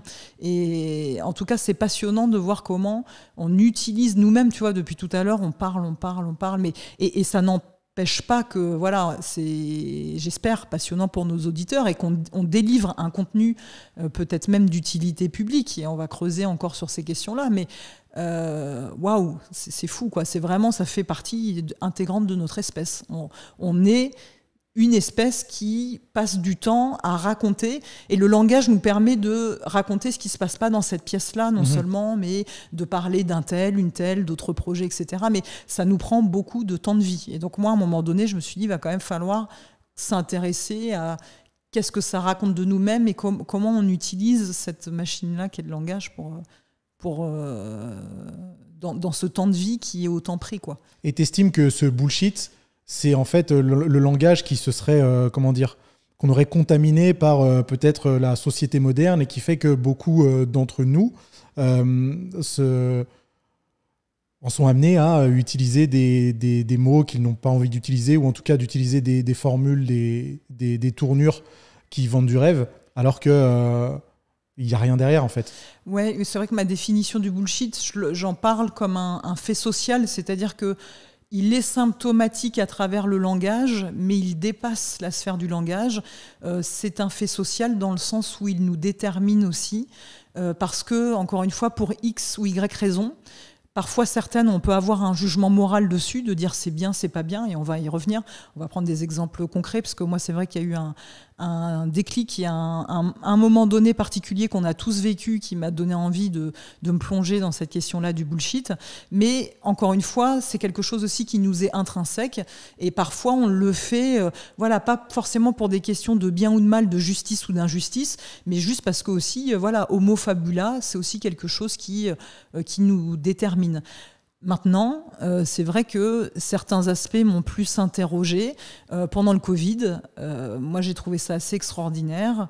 On avait un président de la République, alors j'ai pas la phrase en tête exacte, mais j'en parle dans un de mes livres, où en gros il nous dit qu'il n'y a pas eu de rupture de masque et qu'on a pu tout le temps gérer les approvisionnements. Et en même temps, tu voyais des infirmiers et des infirmières qui étaient avec des sacs poubelles parce qu'ils n'avaient pas assez de matos. Et la violence de cette posture-là, et moi-même j'ai des infirmiers dans mon entourage qui me disaient, mais Élodie, les gens ne se rendent pas compte, mais l'idée de mettre un sac poubelle pour devoir aller travailler, ce que symboliquement ça porte, en fait. Et moi, j'ai été assez choquée par toute cette phase. Alors là, c'est bien, on en est sorti, on n'en parle plus, tout va bien, c'est super et tout, même si je vois que le Mpox arrive et je me dis, tiens, comment est-ce que ça va être traité ? Et j'en parle d'autant plus facilement que moi, j'ai fait mes 3 doses parce que je voulais voyager, et puis pour plein d'autres raisons. Donc j'ai fait partie des gens, si tu veux, qui quelque part ont cautionné le système, en m'interrogeant quand même beaucoup là-dessus, en disant, mais qu'est-ce que ça voulait dire aussi de faire ces doses-là ? Et en étant effrayée par ailleurs de tout ce que ça pouvait réveiller de notre société, de notre histoire et de ce que ça venait raconter aussi. Donc voilà, c'est un épisode qui est un épisode passé. Je ne suis pas certaine qu'on en ait pris toutes les leçons, mais en tous les cas, tous ces discours politiques qui visait, et en même temps je peux le comprendre aussi, à dire non mais bon, faisons unité, soyons rassemblés, ça je peux le comprendre. Mais par contre de dire il n'y a jamais eu de problème et tout allait très bien, là je me dis waouh, là il se passe quelque chose. Là c'est-à-dire que tu prends le langage et tu utilises les mots pour construire une réalité qui est une réalité alternative et qui n'est pas du tout le réel qu'ont vécu certaines personnes. Donc moi, en fait, c'est ça qui m'intéresse, c'est comment les mots, alors qu'on utilise aussi bien, on en rigolait ensemble, mais sur le côté perso avec les mecs ou les femmes aussi, mais parce que elles vont vouloir séduire, parce que voilà, va falloir en mettre plein la vue. À un moment donné, ça va être des discours, on va se la raconter, etc. Et puis aussi bien dans ce champ politique-là que je soulève, et puis dans les entreprises aussi. Il y a des entreprises, tu rentres, tu vois des mots sur les murs. Mais c'est des mots magnifiques, c'est solidarité, écoute, etc. Et puis quand tu vois la violence de ce que les gens vivent, t'es là, ouais, là c'est un autre monde. Et donc tu dis, mais soit tu peux être sur un discours aussi philosophique, voire esthétique et moral, de dire bon bah mais ça c'est pas bien. Et bon moi je trouve que c'est pas bien, mais j'ai envie de dépasser ça. J'ai pas envie juste de rester de c'est pas bien. C'est qu'est-ce qui se passe ? Comment on fait pour en arriver là en fait ? Comment est-ce que c'est possible ? Et donc, comment on fait justement pour en arriver là ? Pour que certains en viennent à construire une réalité alternative qui est parfois très très loin de la réalité dans laquelle on vit ou d'autres personnes vivent. Que ce soit en politique ou dans le monde de l'entreprise ou dans les relations personnelles. Comment on en arrive là en fait ? Alors ça, c'est une question, je pense qu'on n'aura pas assez du temps qui va nous être imparti, parce qu'en fait, et je prétends pas avoir la réponse moi, et je pense que voilà, exactement, c'est très complexe, et il faudrait qu'on soit plusieurs, effectivement, dans nos disciplines, à porter cette dimension-là. Mais j'en reviens quand même à cet aspect anthropologique, qui est de dire que il y a quand même quelque chose qu'on peut observer, c'est-à-dire que cette augmentation de la technologie, le fait qu'on puisse communiquer énormément en dépassant les régions géographiques, et ça, Hartmut Rosa, qui est sociologue allemand, qui a beaucoup travaillé sur ces questions-là, l'a beaucoup montré, mais il y a une accélération du temps qui a été liée aussi à cette accélération technologique, et moi je pense que c'est lié à une accélération du langage, c'est-à-dire que maintenant le langage, il faut. Et moi je vois bien, enfin sur les chaînes de télé, quand je suis demandée, parfois c'est un peu dur et triste pour moi, c'est-à-dire que je suis pas tant demandée en tant que sémiologue, même si c'est sympa parce que tu as des gens, petite micro-démangeaison du bras, on verra ce que ça veut dire après. Ouais, et tu as des gens, c'est sympa parce qu'ils me disent ouais, c'était super ce que tu as dit, ton discours, j'essaye de porter quelque chose et d'apporter une dimension supplémentaire, mais quand les chaînes font appel à moi, c'est pas pour ça, c'est pour faire de la tautologie. Et donc en fait, si tu veux, ils appellent des experts, mais en fait c'est des tautologues, et ils utilisent eux-mêmes ce terme-là. Tu vois, des fois, ils sont là avec leurs fiches et ils disent « Tiens, ça va être qui le tautologue d'aujourd'hui ?» C'est hyper chiant quand tu es expert, que tu veux approfondir les sujets, que tu portes un truc. Tu n'as pas envie d'être tautologue, quoi. Tu as envie d'être sur ta matière, de porter une expertise. Mais c'est intéressant, les postulats que tu peux avoir à la télévision. Il faut parler à monsieur, madame Michu, comme à ta grand-mère. Tu dis, c'est sympa pour ma grand-mère et merci pour le grand-père. Enfin, c'est ce qu'ils te disent quand tu interviens. Oui, bien sûr. Okay. Donc, si tu veux, en fait, il faut remplir du temps avec du son et avec des mots. Donc, si tu veux, on est là-dessus. Mais toi et moi, malheureusement, parfois, on n'est pas exempt de ça. Tu vois, tu as une exigence et une nécessité aussi, dès que tu es expert et que tu vas être vulgarisateur, d'être malheureusement parfois dans des injonctions aussi de ce type-là. Alors voilà, chacun essaye de faire différemment pour les dépasser, mais si tu vois, c'est pas en tant qu'individu, on est un peu pris dans ces logiques-là. Qui sont des logiques, encore une fois, technologiques, anthropologiques, qui touchent à des choses qui nous dépassent. Donc, comment on fait ? Moi, je me dis, tiens, si je donne des billes aux gens pour repérer ce bullshit-là, ça va peut-être aller plus vite et peut-être qu'on va en sortir plus vite. Mais j'en suis même à me demander, puisque j'ai participé à ces jeux de traîtrise qui, moi, me passionnent beaucoup. Je deviens un peu conciliante, ce que j'ai pas toujours été, mais je me dis, tiens, parfois le bullshit, allez, ouais, pourquoi pas ? Peut-être que ça met du rouage dans la dynamique relationnelle. Peut-être que ça permet à une amie de dire à une autre amie que peut-être que les limites ont été dépassées, mais que ça permet aussi de dire plein d'autres choses, en fait. Tu vois, avant, c'est vrai que j'ai été très exigeante dans cette dimension-là. Et là, il y a un peu plus de nuances, peut-être. Je me dis que finalement, après tout, on utilise les mots quitte à engerber, mais peut-être que ça a du sens et peut-être que ça nous dépasse, je sais pas. C'est un peu frustrant. Je sais pas, mais parce frustrant. Que voilà, tu vois, on vit dedans et ça va pas s'améliorer. C'est ça ce que j'allais dire. Voilà, exactement. Ça va continuer dans ce sens-là. Voilà comment, c'est sûr. Mais même tu vois bien, mais moi je trouve ça passionnant. Et encore une fois, sans dire, parce que moi je veux parler à tous les gens, donc je veux pas dire, parce que si tu veux, la simplicité qui est un peu insupportable pour moi quand tu es sur des médias mainstream, c'est en gros de dire, T'as des discours, alors là c'est les discours cacaboudins, tu vois, de politique. Alors là il faut pas dire ci, il faut pas dire ça, et ça c'est pas bien, et puis ça il faut analyser ces discours-là. Et puis t'as d'autres discours que moi j'appelle les discours de l'extrême centre pour leur nommer. Donc désolé pour ceux, mais voilà, j'ai voté Macron, donc je porte Macron aussi. Mais ce que j'appelle l'extrême centre, où là par contre ça serait des super discours, il faut pas toucher, etc. Bon, moi je suis pas dans ces trucs-là, je veux dépasser ces dimensions politiques-là. Et ce qui m'intéresse plutôt, c'est comment je peux moi-même, tu vois, Michel Barnier par exemple, là c'était vraiment sur l'extrême centre, c'est vraiment. Et ben son discours, je l'ai trouvé hyper bon. Je me dis waouh, j'écoute son discours, je vais faire encore partie des gens qui vont avoir des lumières dans les yeux et qui vont ah oui, une solution va être trouvée, ça va être. Et je me dis waouh, mais en fait c'est parce que donc le langage, ça va être le pipeau, ça va être la danse du ventre. Enfin, et moi je tombe dedans à chaque fois. Et ce qui me passionne, c'est qu'est-ce qui se passe dans le discours et dans le langage pour que ça suscite ça. Mais bon, voilà, moi, c'est aussi pour ça, mon premier livre, c'était Déjouer les manipulateurs, c'est parce que je suis la cible parfaite et que j'en ai conscience et que, voilà, j'essaye... tu vois, les trucs... j'avais fait rire une copine, Salomé, si tu m'entends, mais parce qu'elle m'avait dit... on parlait des traitements anticellulite, ça s'intéresse beaucoup, les femmes. Et j'ai dit, non, mais moi, je prends cette marque-là, parce qu'il y a écrit « ça fonctionne ». Et elle me regardait, elle me dit, mais tu te fous de moi. J'étais là, mais non. Mais enfin, pour moi, si une marque, elle utilise ce registre-là, ce discours-là, elle porte... Pour moi, ça veut dire que derrière, tu as des études scientifiques, que c'est validé, qu'ils ont testé sur plein de filles pour être sûr que à 98%, au bout de 15 jours, ça fonctionne et tout. Et là, pour elle, elle me disait, mais non, mais Élodie, c'est évident que non. Et là, si tu veux, à la fois, tu es désespéré, tu te dis, donc on vit vraiment dans ce monde-là, et en même temps, tu dis, ah, donc il y a des gens, ils ont conscience que tu utilises des mots, mais c'est pour dire autre chose. Donc moi, en ayant pris un peu d'âge, je découvre, et puis en étant un peu dans ces univers politiques-là, je découvre toute cette dimension-là, mais c'est épatant. C'est en fait, tu dis quelque chose, mais c'est pour dire l'inverse. Mais par contre, je le découvre aussi en me disant, parfois, c'est parce que les gens...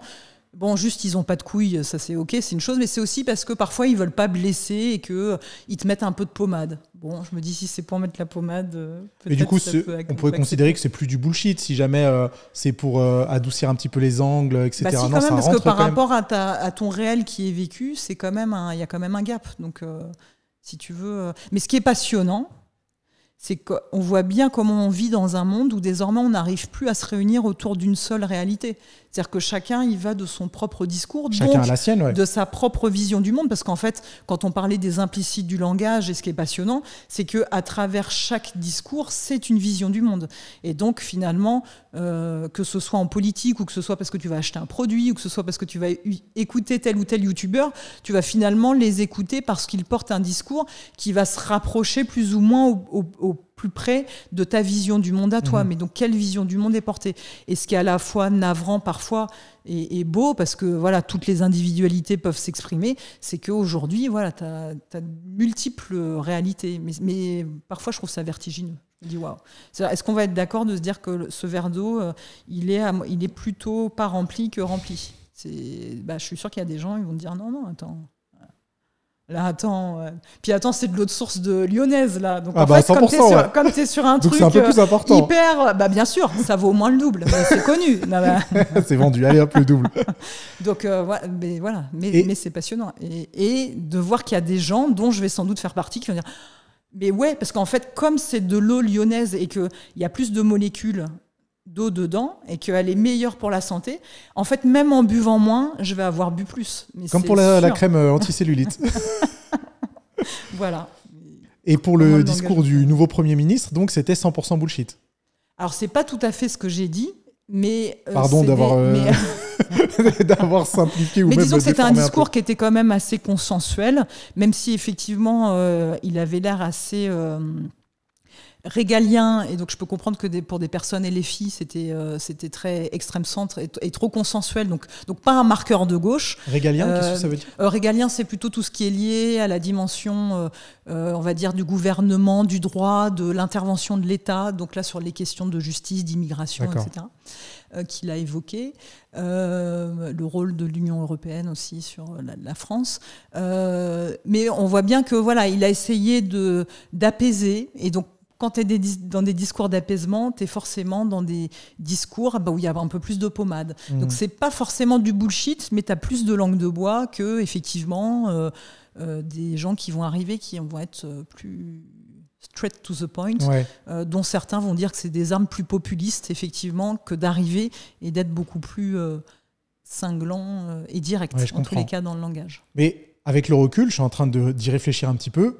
La langue de bois, on n'a que ça, j'ai que ça autour de moi. Si je prends un petit peu de recul et que j'analyse un petit peu les interactions que j'ai au cours de la journée, au cours de la semaine, la majorité des interactions, je peux le sentir que, j'allais dire, elles ne sont pas honnêtes, mais c'est peut-être pas le mot, mais que l'utilisation de la langue de bois, c'est la majeure partie du temps. Mais complètement, parce qu'en définitive, c'est ce qu'on se disait, le côté pommade, le côté lubrifiant social, c'est vrai que souvent le langage, il peut avoir ce rôle-là.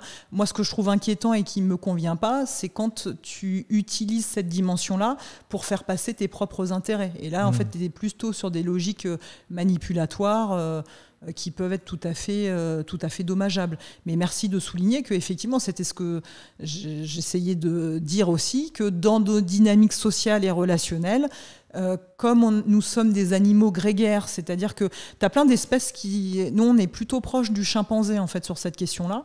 Grégaire, ça veut dire qu'il y a besoin de vivre en société. Il suffit de voir comment nos métros sont bondés ou les places, etc., pour se rendre compte que définitivement, même si ça nous fait parfois râler pour certains et certaines d'entre nous, on aime bien ces espaces-là et c'est important pour nous de nouer du lien social. Mais tu as d'autres espèces comme les orang-outans, par exemple, eux, ils sont beaucoup plus individualistes. Donc, tu vois, finalement, nous, on est quand même une espèce très grégaire. Et le langage sert vraiment à fluidifier aussi le relationnel. Donc, encore une fois, ça ne veut pas dire que c'est bien ou que c'est pas bien. On l'utilise, il est là. Mais parfois, attention, warning pour moi, parce que quand il est trop utilisé et que ça se détache trop du vécu des gens, quitte à nier ce vécu-là, pour moi, ça devient problématique. Et c'est quand il y a manipulation que c'est un souci. Et c'est possible de l'identifier ? Ouais, alors moi je me suis amusée effectivement, notamment dans mon dernier ouvrage, à identifier. Alors c'était plutôt, alors je parlais de cons, mais c'était des portraits de cons en fait, de voir est-ce que donc tu as celui qui va être plutôt psychopathe, donc lui tu as quand même plutôt intérêt à passer son chemin, à l'éviter effectivement, le narcissique, le bullshitter, le con agressif aussi, parce que moi ça m'est déjà arrivé quand tu as des altercations en pleine rue, notamment alors je dis pas ça pour être sexiste, mais j'allais dire quand tu es une femme et que tu as un homme qui est un peu surexcité, c'est vrai que tu te sens un petit peu plus démuni parce que quand tu t'appelles Nassim, tu arrives à imposer un peu, mais moi j'ai pas forcément le même gabarit et en fait ça n'est pas sexiste que de le dire parce que c'est triste, mais en fait quand tu es sur des situations qui sont de ce type-là, tu es vraiment sur ton... Parce que dans notre cerveau, en fait, on a plusieurs cerveaux. Pour certains, on en a 3. Et donc là, tu es vraiment sur ce qu'on appelle le cerveau mammalien, c'est-à-dire tu es sur le cerveau émotionnel, voire même sur le cerveau reptilien. Donc, si tu veux, on est sur la dimension animale.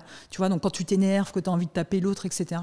Et donc, là quand tu as des muscles, ça peut t'aider. Et puis quand tu n'en as pas, tu es obligé de trouver des stratégies. Mais donc, va falloir identifier assez rapidement, est-ce que l'autre en face, il va passer à l'acte ou est-ce qu'il est encore dans le discours, est-ce que tu peux négocier ou pas avec lui. Donc moi voilà, c'était des points aussi qui m'avaient intéressé, de dire est-ce qu'il y a des précurseurs qui évoquent ça, donc je peux le dire rapidement ici, comme ça peut-être ça peut sauver des vies, je ne sais pas. Des précurseurs d'un point de vue gestuel ou verbal ? D'un point de vue gestuel, exactement, et verbal, effectivement. C'est vrai que le fait d'avoir le visage qui va changer de couleur, donc soit qui va devenir très rouge très vite, ou qui va blêmir d'un seul coup. Généralement, alors c'est plutôt dans le dernier cas, effectivement, quand tu as le visage qui devient tout blanc, c'est qu'en fait, ta circulation sanguine, ton sang va vers les muscles, justement. Donc là, ça veut dire que le passage à l'acte, en fait, il est plutôt proche. Donc il faut plutôt faire attention à ça. Et souvent, qu'est-ce que tu entends avant le passage à l'acte ? Pas grand-chose, parce que les gens, en fait, sont tellement concentrés que tu parles pas, en fait. Donc voilà, c'est vrai que je me dis, tiens, si j'avais connu ces deux aspects-là, déjà, ça aurait été plus intéressant. Se méfier, les gens qui rentrent beaucoup dans ton espace personnel, ça fait partie de ce qu'on appelle la proxémie, qui est l'analyse de la distance entre les individus. Edward Thiol en avait beaucoup parlé sur la dimension culturelle. C'est vrai qu'un Italien va pas avoir la même distance que, par exemple, un Brésilien ou un Japonais. On prend souvent ces exemples-là. Mais c'est vrai que même d'un point de vue aussi grégaire, quelqu'un qui se permet comme ça, alors que tu l'as pas invité à rentrer dans ton espace personnel, non, tu as le droit d'utiliser tes bras et de dire non, vous restez à distance s'il vous plaît. Ça, c'est des trucs, en tant que femme, c'est vrai que culturellement, c'est pas des choses qu'on t'a forcément appris, de dire aux gens de hausser le ton pour dire non, tu gardes tes distances.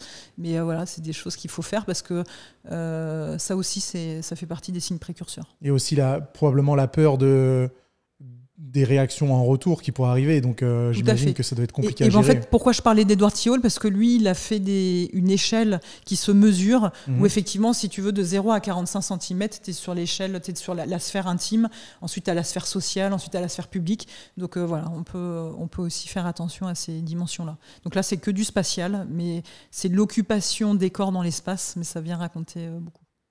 Et tu as parlé de plusieurs catégories, le con énervé, agressif, c'est voilà, ça? C'est ça, donc on vient de le... Con agressif, le bullshitter, Ouais, donc le bullshitter, c'est tout ce qu'on a évoqué avant, la langue de bois, le fait de mettre de la ouate dans le discours, le fait d'être toujours très enthousiaste et enjoué sur les projets, le name dropping. Fou, c'est un autre pote que j'ai, mais si tu m'écoutes, j'ai un peu pensé à toi quand j'ai écrit... Parce qu'il a une drop beaucoup. Là là, non, mais c'est... Ouais, alors tu vas voir, alors un tel, il s'est mis sur le projet, naninana, enfin bon, et c'est que du name dropping, quoi, mais... Bon, bref, mais dès que tu rentres sur du OK, donc on fait comment? C'est quoi next, les prochaines étapes et tout? Il se passe rien. Ouais, je vois. Ou c'est toi qui dois le faire, quoi, tu vois. Tout ce qui a le don de m'énerver, comme tu peux l'imaginer, ça j'ai du mal. Ouais. Voilà, donc ça. Mais bon, voilà, donc une belle capacité à pouvoir faire rêver aussi, et donc à emmener dans des projets et tout. Mais voilà, je me méfie de ça. Sur le côté, notamment. Perversion narcissique. Donc là, on rentre sur des côtés plus psychopathiques. Donc, psychopathe, c'est 1% de la population en général. Alors, tu as des études qui montrent que tu as une surreprésentation dans les prisons. Là, tu dépasses les 10%. J'ai entendu quelqu'un qui disait 10% dans la population normale, c'est pas ça? Non, 1%, okay. Ouais, tout à fait. Par contre, plus de 10% dans les populations en prison.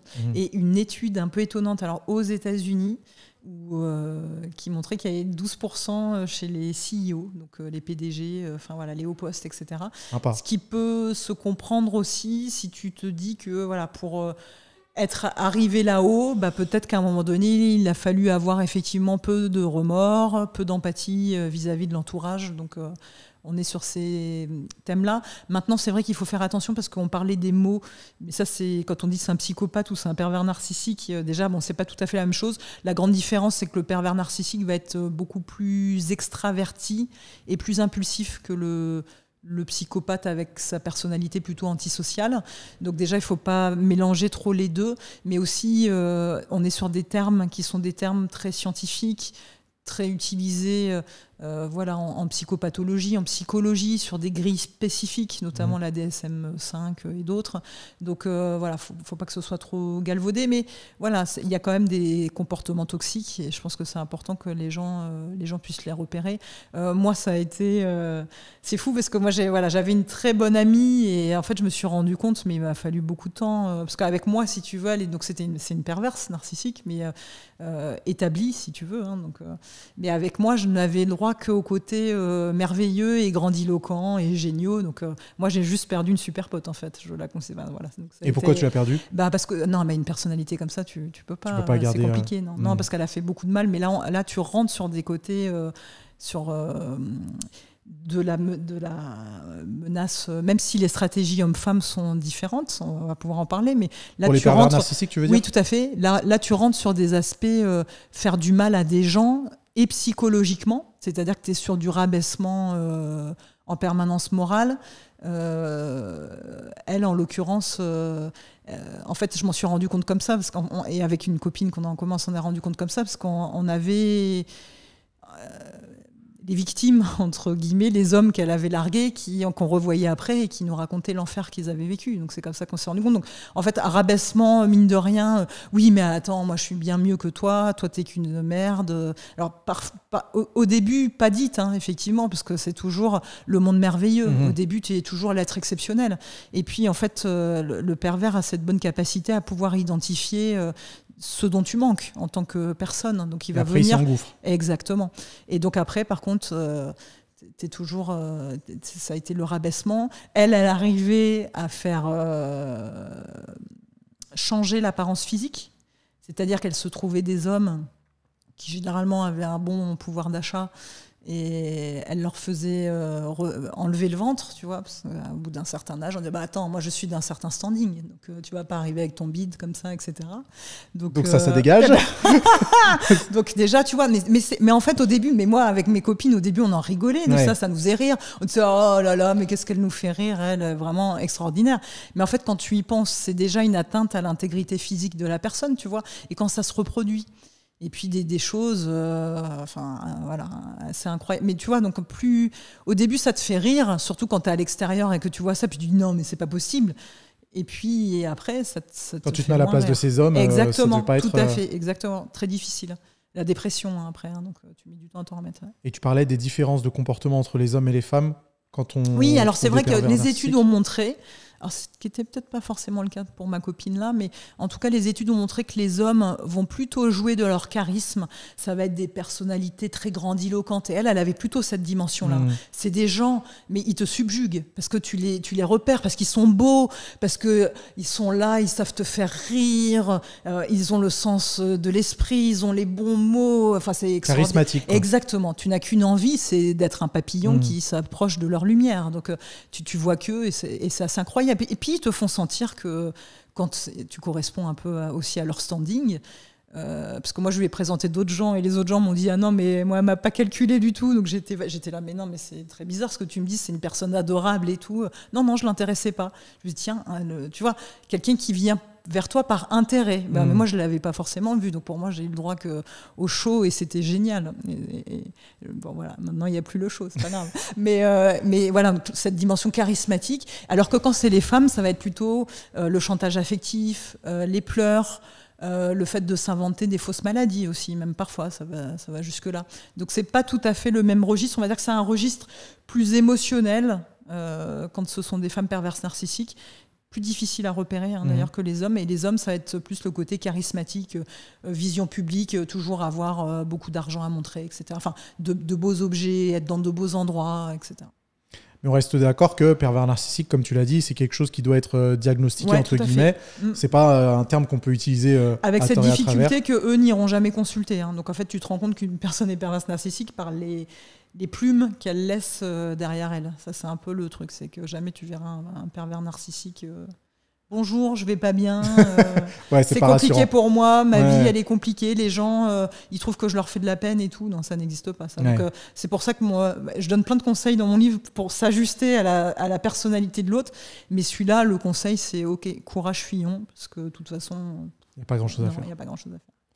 Mais après aussi, ce qui est intéressant, là on a parlé du cas le plus tragique, mais ce qui est génial, c'est que dans les cas les moins tragiques, on parlait de curseur tout à l'heure, tu peux avoir des petites tendances, tu vois, et sans forcément que ce soit pathologique. Et donc tu vas être forcément, soit, est-ce que tu vas être plus passif-agressif, est-ce que tu vas être un peu plus narcissique, est-ce que tu vas être plus ci, plus ça, on a tous un peu ça aussi en nous. Mais eux, sauf que eux, c'est poussé, quand c'est pathologique, c'est poussé à l'extrême. Ouais. Mais voilà, t'as quand même, tu peux avoir des petites tendances. Tu vois. Ouais, c'est pas noir ou blanc, il peut y avoir des petites choses qui transparaissent. Tu peux te retrouver voilà, dans des petits aspects sans que ce soit pathologique. Est-ce qu'on peut arriver à déceler le mensonge avec la communication verbale ou non verbale ? Oui, tout à fait. Alors, il y a pas mal de mythes sur ces questions-là. Là, on rentre souvent sur le grand sujet. On va dire que le bullshit dont on a parlé jusqu'ici est une émanescence du mensonge, dans le sens où c'est pas tout à fait la même chose le bullshit que le mensonge. Il y a un exemple que je donne souvent, notamment je le donne en préambule de anti-bullshit, c'est que la différence entre les deux, c'est le rapport à la vérité. En fait, le menteur, quelque part, il chérit la vérité. C'est quelque chose qui est précieux pour lui, parce qu'il sait qu'il doit la cacher. Donc c'est quelque chose qu'il va cajoler, il va garder cette vérité bien proche de lui, mais il en a une certaine conscience. Il y a une dynamique de « ça c'est vrai, ça c'est faux ». Et je suis menteur, puisque la vérité, elle est là, elle a un contour bien défini pour moi. Le bullshitter, c'est pas ça. Le bullshitter, en fait, n'a aucune conscience de ce qui est le vrai et le faux. Il s'en tamponne complètement. C'est ce qu'on disait jusqu'ici. Ah non, mais toi, tu me dis qu'il fait beau dehors. Moi, je te dis que c'est la nuit. Et peu importe si c'est vrai ou si c'est pas vrai. Donc, c'est là où il y a une nuance à faire et que c'est pas tout à fait la même chose. Et qu'on retrouve des logiques voilà, de watts, de langue de bois. Certains chercheurs parlaient d'une langue de bois spécifique qui était la langue de coton. Lui avait donné ce nom-là. Dans le cadre du mensonge, c'est un peu différent. Sur l'aspect non-verbal, il va exister un certain nombre d'items, c'est-à-dire un certain nombre de choses qu'on va pouvoir repérer dans la dynamique gestuelle de la personne qui vont être renseignantes. Maintenant, je préfère le dire de suite, on n'a pas encore trouvé l'IA qui va te permettre de débusquer et voilà, d'avoir un détecteur de mensonges. Je dis ça parce qu'il y a des super séries. Moi, j'avais aimé regarder aussi Lie to Me, par exemple. Ah oui, c'était super ça. Voilà, c'était génial. Donc, tu as le docteur Lightman, je crois, dans la série, qui est en fait une transposition du docteur Paul Ekman qui existe réellement, qui est assez âgé maintenant, mais qui a beaucoup travaillé sur les expressions faciales. Et donc, oui, c'est romancé, si tu veux, par rapport à son travail. Mais le docteur Lightman reprend ce personnage universitaire et donc ce professeur qui existe. Maintenant, si tu veux, l'idée de croire que parce que tu vas voir un sourire de mépris, donc quel sourire asymétrique à ce moment-là, etc. Donc ouais, ça veut dire que c'est le menteur. Non, mais par contre, c'est un peu gros. Mais par contre, ça va être intéressant. Au moment où tu signes un contrat, où tu as un vendeur, il te vend un truc, et puis tu vois son sourire asymétrique. Au moment où tu dis ouais, ok, c'est bon, je prends, tu vois le sourire asymétrique, bah tu peux quand même te poser la question, est-ce que le produit il est pas trop cher pour toi? Est-ce que le contrat, voilà, est-ce que il y avait bon, ça va plus être des indicateurs pour te donner des billes et t'interroger. Donc on n'a pas encore trouvé ces trucs-là. Après, tu as quand même des choses très intéressantes sur notamment les clignements de paupières. Normalement, tu en as, on va dire qu'on cligne par minute 10 à 12 fois, on va dire. C'est normal, tu fais rentrer de l'information extérieure à l'intérieur. Bah, c'est vrai que dans le cadre du mensonge, notamment quand tu es dans du mensonge de récitation, parce qu'il faut qu'en fait tu balances le truc que tu as appris par cœur, hein, tu t'es répété, ok, donc là je vais dire, je vais pas dire que j'étais avec telle personne ou voilà, je vais dire j'étais chez ma grand-mère, elle est très malade en ce moment, etc. Donc tu vas répéter le truc. Et donc, comme tu répètes, tu es très concentré, bah, tu vas moins cligner des yeux. Mais ça, c'est un phénomène qui est physiologique, qui est assez connu. C'est de la surcharge cognitive. Tu regardes les petits-enfants quand ils récitent leurs poèmes. Pareil, les voilà, yeux grands ouverts. Exactement. Donc, tu as plein de vidéos comme ça sur YouTube où tu les vois réciter les fables de La Fontaine. C'est comme ça bouge pas. Voilà. Ce qui était génial, c'est que Jérôme Cahuzac, bah, il était comme ça aussi. Hein. Donc, il était je n'ai pas et je n'ai jamais eu Jean-Jacques Bourdin de conte à l'étranger. Donc, ça, c'était génial à observer, tu vois. Donc, je le refais pas très bien parce que je fais un peu de botox. Moi, ça bouge pas beaucoup. Et lui, ça bougeait plus. On aurait pu le voir, du coup. Donc, lui, ça bougeait plus comme ça. Et puis, voilà. Donc, ça, c'est très intéressant. Donc, tu peux quand même, quand tu as un œil exercé, voir des choses. Maintenant, il faut savoir que d'un point de vue judiciaire, et par exemple de ce que les forces de police utilisent, et qui vont pouvoir être utilisées devant un juge ou dans le cadre d'un procès, etc., ça n'est pas du tout, c'est pas pris en compte, voilà, c'est pas recevable. C'est pour ça que parfois c'est plus intéressant de regarder ce qui se passe à l'étranger, parce que notamment les Américains, eux, ils filment tout. Donc tu vois, il y a des choses assez intéressantes. Ils font parfois appel à des experts sur ces questions-là, mais bon, voilà, ils sont dans d'autres mentalités, d'autres logiques. Donc pour tout ce qui est en France, la Belgique, je sais qu'elle utilise parfois le détecteur de mensonges, qui est un petit peu plus valorisé là-bas.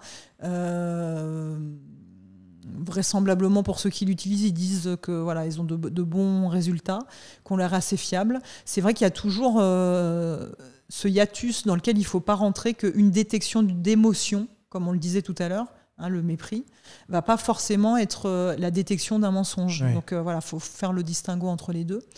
Et sur le plan du verbal, Là, par contre, tu arrives sur des grilles qui sont des grilles validées et qui, notamment aux États-Unis, sont des grilles qui jouent preuve, en fait, hein, donc, qui sont utilisées par les forces de police. Donc, eux, ils vont s'intéresser notamment aux temporalités, aux concordances de temps. J'étais dans ma voiture et je le vois arriver. J'ai peur.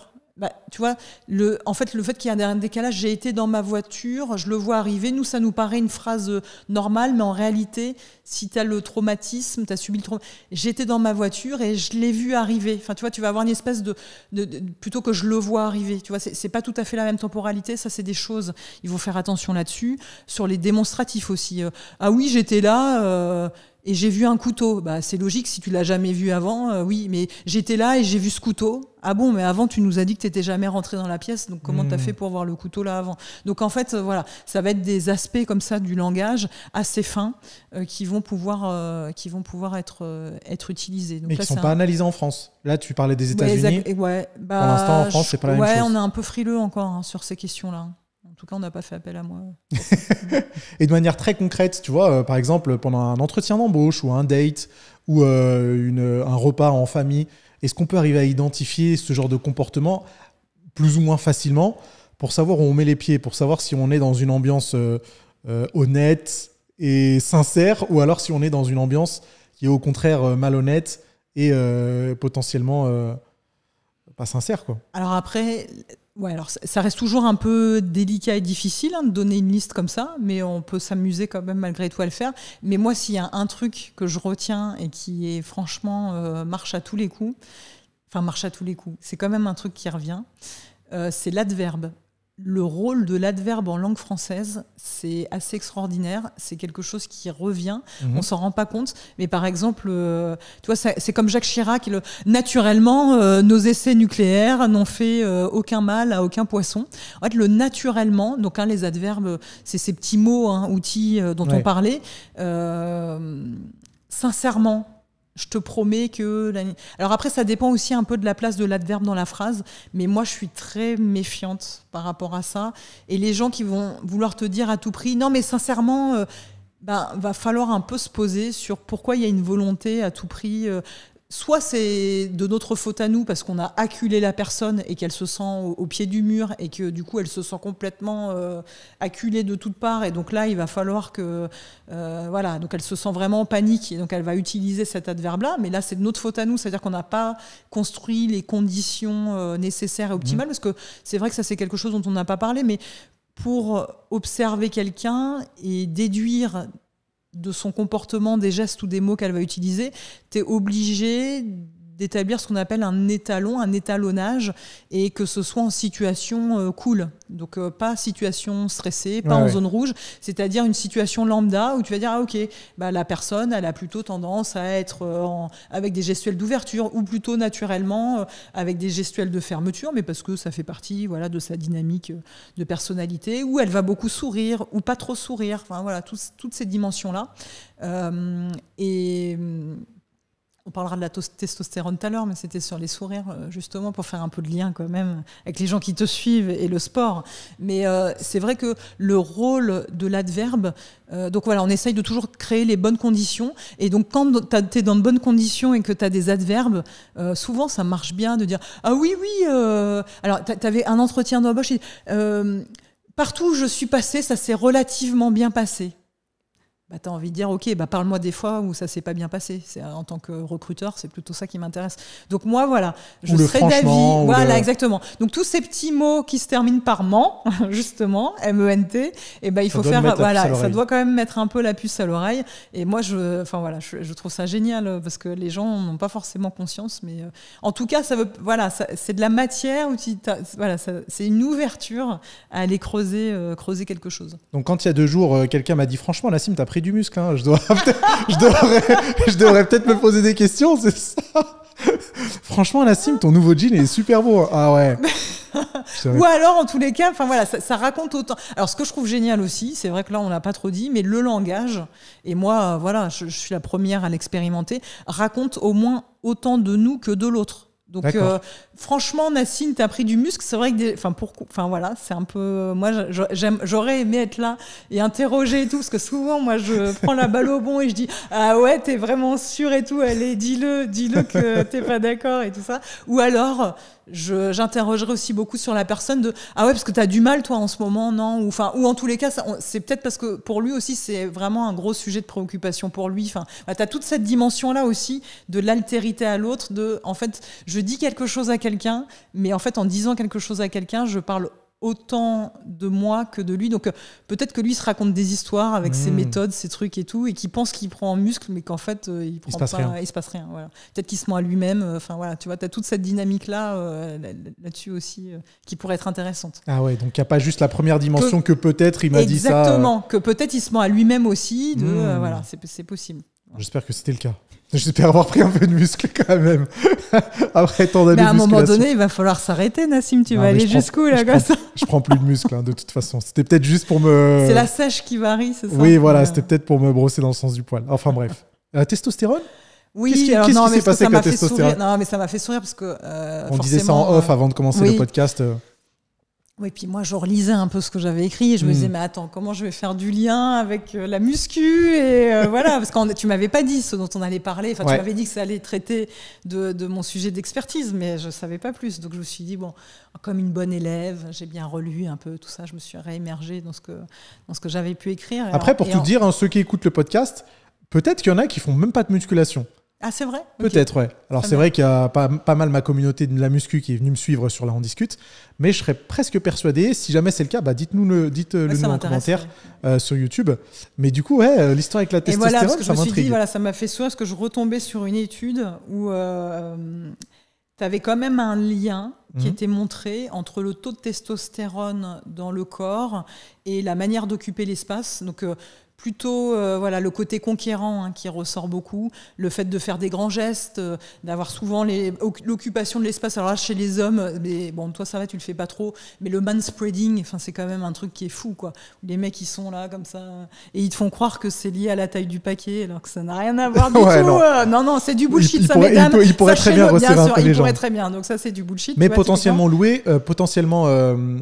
lié au taux de testostérone. Exactement. Donc plutôt des grands gestes, plutôt de l'occupation du corps dans l'espace. Donc les stratégies d'occupation du corps dans l'espace, c'est des grands gestes, des grands bras, les jambes effectivement très écartées, mais il y a aussi l'absence de sourire. Les gens et notamment les hommes qui ont beaucoup de testostérone sourient moins. Et quand ils sourient, ils le font de manière très sélective. Et ça, j'avais presque envie de dire que c'était un peu un tips qu'il fallait garder aussi en tant que femme, parce que moi, je suis une femme experte et donc j'évolue aussi beaucoup dans des milieux assez masculins, même si c'est aussi lié à une partie d'histoire, parce que j'ai pas mal grandi en caserne, donc je viens d'un milieu militaire, mais dans mon milieu professionnel, je vois beaucoup d'hommes et de dirigeants d'entreprises. On n'est pas encore à parité sur ces univers-là, malheureusement. Enfin, malheureusement ou heureusement, je ne sais pas si j'ai un avis à avoir là-dessus.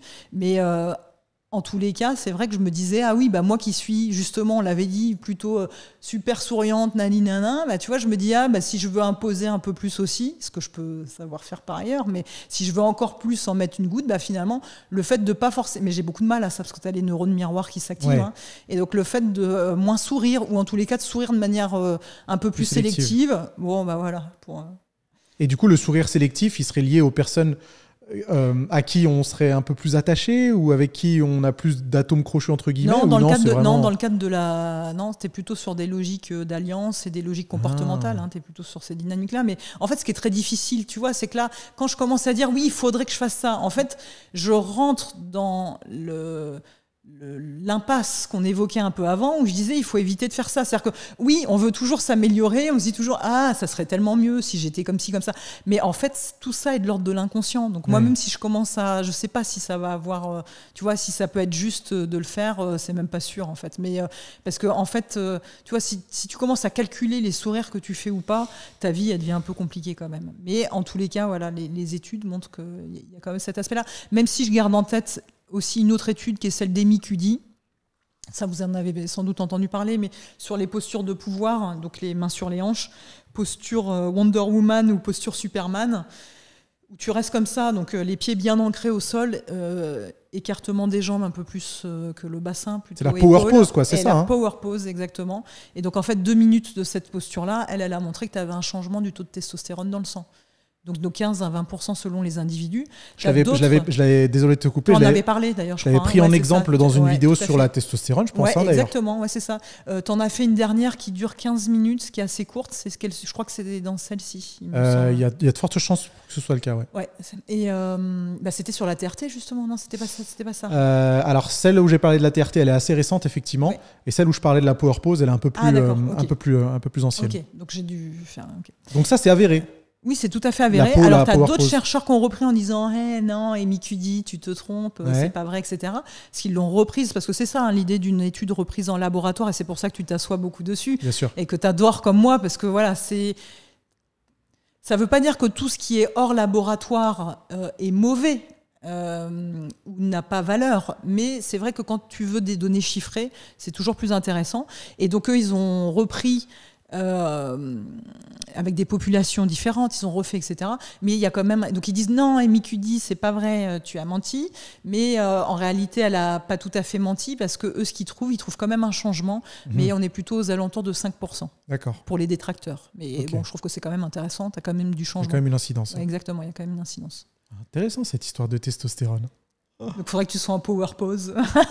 je vais pratiquer ma power pose tous les matins. Combien de temps t'as dit? 2 minutes. Ah ouais, 2 minutes. Ouais, mais en vrai, moi c'est un truc que je fais très souvent, notamment quand je vais être avant en plateau télé où tu sais, t'arrives, même si t'es sur des plateaux qui vont durer 1 heure, t'arrives, t'as pas de temps de chauffe en fait. Faut que t'arrives, bam. Surtout c'était avec des vieux briscards. Que tu sois prêt direct. Ouais, exactement. Faut que t'envoies du lourd de suite.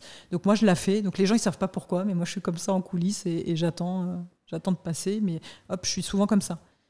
Puis parfois, je le fais trop, parce que ma copine Eva, la dernière fois, elle m'a dit « Mais qu'est-ce que tu étais agressive? Arrête de faire ta power pose, tu l'as fait vraiment Au lieu de 2 minutes, on passe à 1 minute. C'est ça.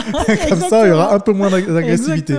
Mais la posture, c'est vrai que moi, j'ai toujours vu beaucoup de choses qui mettaient en avant l'importance et l'incidence de la posture, pas juste sur la testostérone, mais même sur d'autres hormones parfois. Et tu vois, tu notais le livre de Schwarzenegger juste derrière. Il parlait d'une habitude qu'il avait, lui, de commencer la journée dos contre un mur, d'essayer de se grandir le plus possible, de sortir la poitrine au maximum et d'essayer de garder cette posture le plus longtemps possible dans la journée pour éviter d'être, tu vois, recroquevillé, etc. Mais en fait, c'est fou parce que, bon, moi, c'est vrai, quand on parle du non-verbal, c'est pas forcément l'aspect que je trouve, on va dire, le plus sympa ou le plus valorisant, parce que je trouve qu'il y a des choses, tout ce dont on a parlé avant, voilà, peut-être des choses un peu plus profondes, mais néanmoins, il ne faut pas nier ces aspects-là et l'incidence que ça peut avoir dans la vie de tous les jours. Et le côté finalement tips et gimmick, eh ben, pourquoi pas.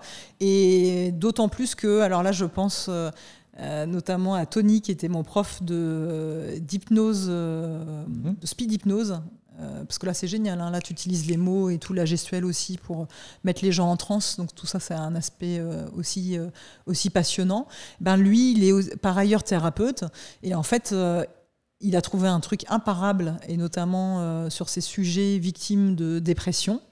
Il leur demande de venir et de leur donner un détail des toits de Paris quand ils viennent à pied. Il dit, bon, bah, vous allez vous arrêter 3 stations de métro avant, hein, puis je veux que vous me disiez, bah, ça ressemble à quoi les toits, je sais pas, est-ce que c'est de la tuile, est-ce que c'est de la brique, j'en sais rien. Qu'est-ce qui se passe, quoi. Et donc les gens... ils se disent, bon, bah, celui-là, il est un peu taré. Ouais, mais bon, comme c'est le thérapeute, hein, ils disent rien, ils sont bien élevés, bien éduqués, donc c'est cool. Et puis, bah, donc, voilà, il a droit à des cours d'architecture, de la tel immeuble, etc. Et en fait, c'est pas tant que lui, il est féru de cette discipline-là, c'est pour forcer les gens à regarder là-haut ce qui se passe, quoi. Et pour les sortir, effectivement, de cet état recroquevillé.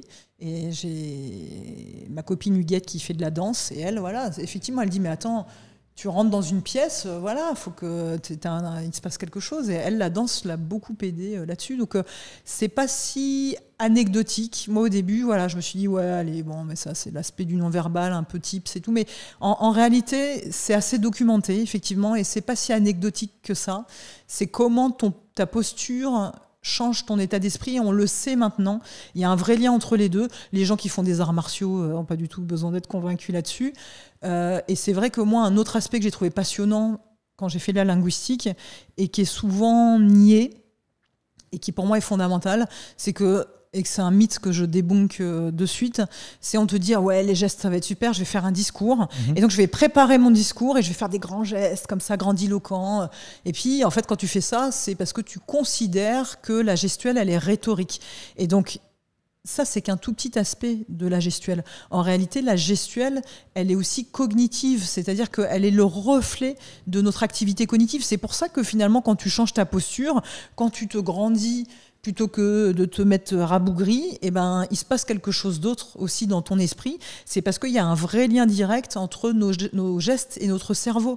Et ça, je trouve que c'est pas assez dit. Et quand je vois que des gens, et c'est pour ça que le côté média training, la politique, etc., parfois peut me saouler, parce qu'en fait, quand je me dis, mais les gens, en fait, attendent ça, attendent que je dise, ouais, alors va falloir que tu fasses des grands gestes, et tu vas faire notre projet, comme ça, et tu vas voir, les gens vont être emballés, et ça va être super.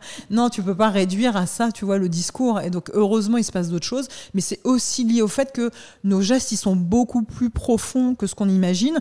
On l'a vu, ils nous trahissent. C'est-à-dire qu'ils portent une partie de notre éducation, mais ils portent aussi une partie de notre personnalité, mais ils portent aussi une partie de notre inconscient et de tout ce qui se passe à l'intérieur qu'on ne dit pas forcément. Mais c'est pour ça, c'est parce qu'il y a un lien direct entre les deux. Parce que s'il n'y avait pas de lien entre l'extérieur, à travers le geste que tu vois, et l'intérieur, bah, finalement, on pourrait vachement manipuler. Et je ne dis pas qu'on ne peut pas le faire, mais c'est qu'une toute petite partie. Tu as toute la dimension. Donc on s'amusait, les micro-démangeaisons, tout ça, les postures. Je commence à être un peu fatiguée, tu vois, je suis en fin de podcast. Mais justement, attends, tu abordes les micro-démangeations. Tout à l'heure, tu t'as eu une micro-démangeaison sur le bras.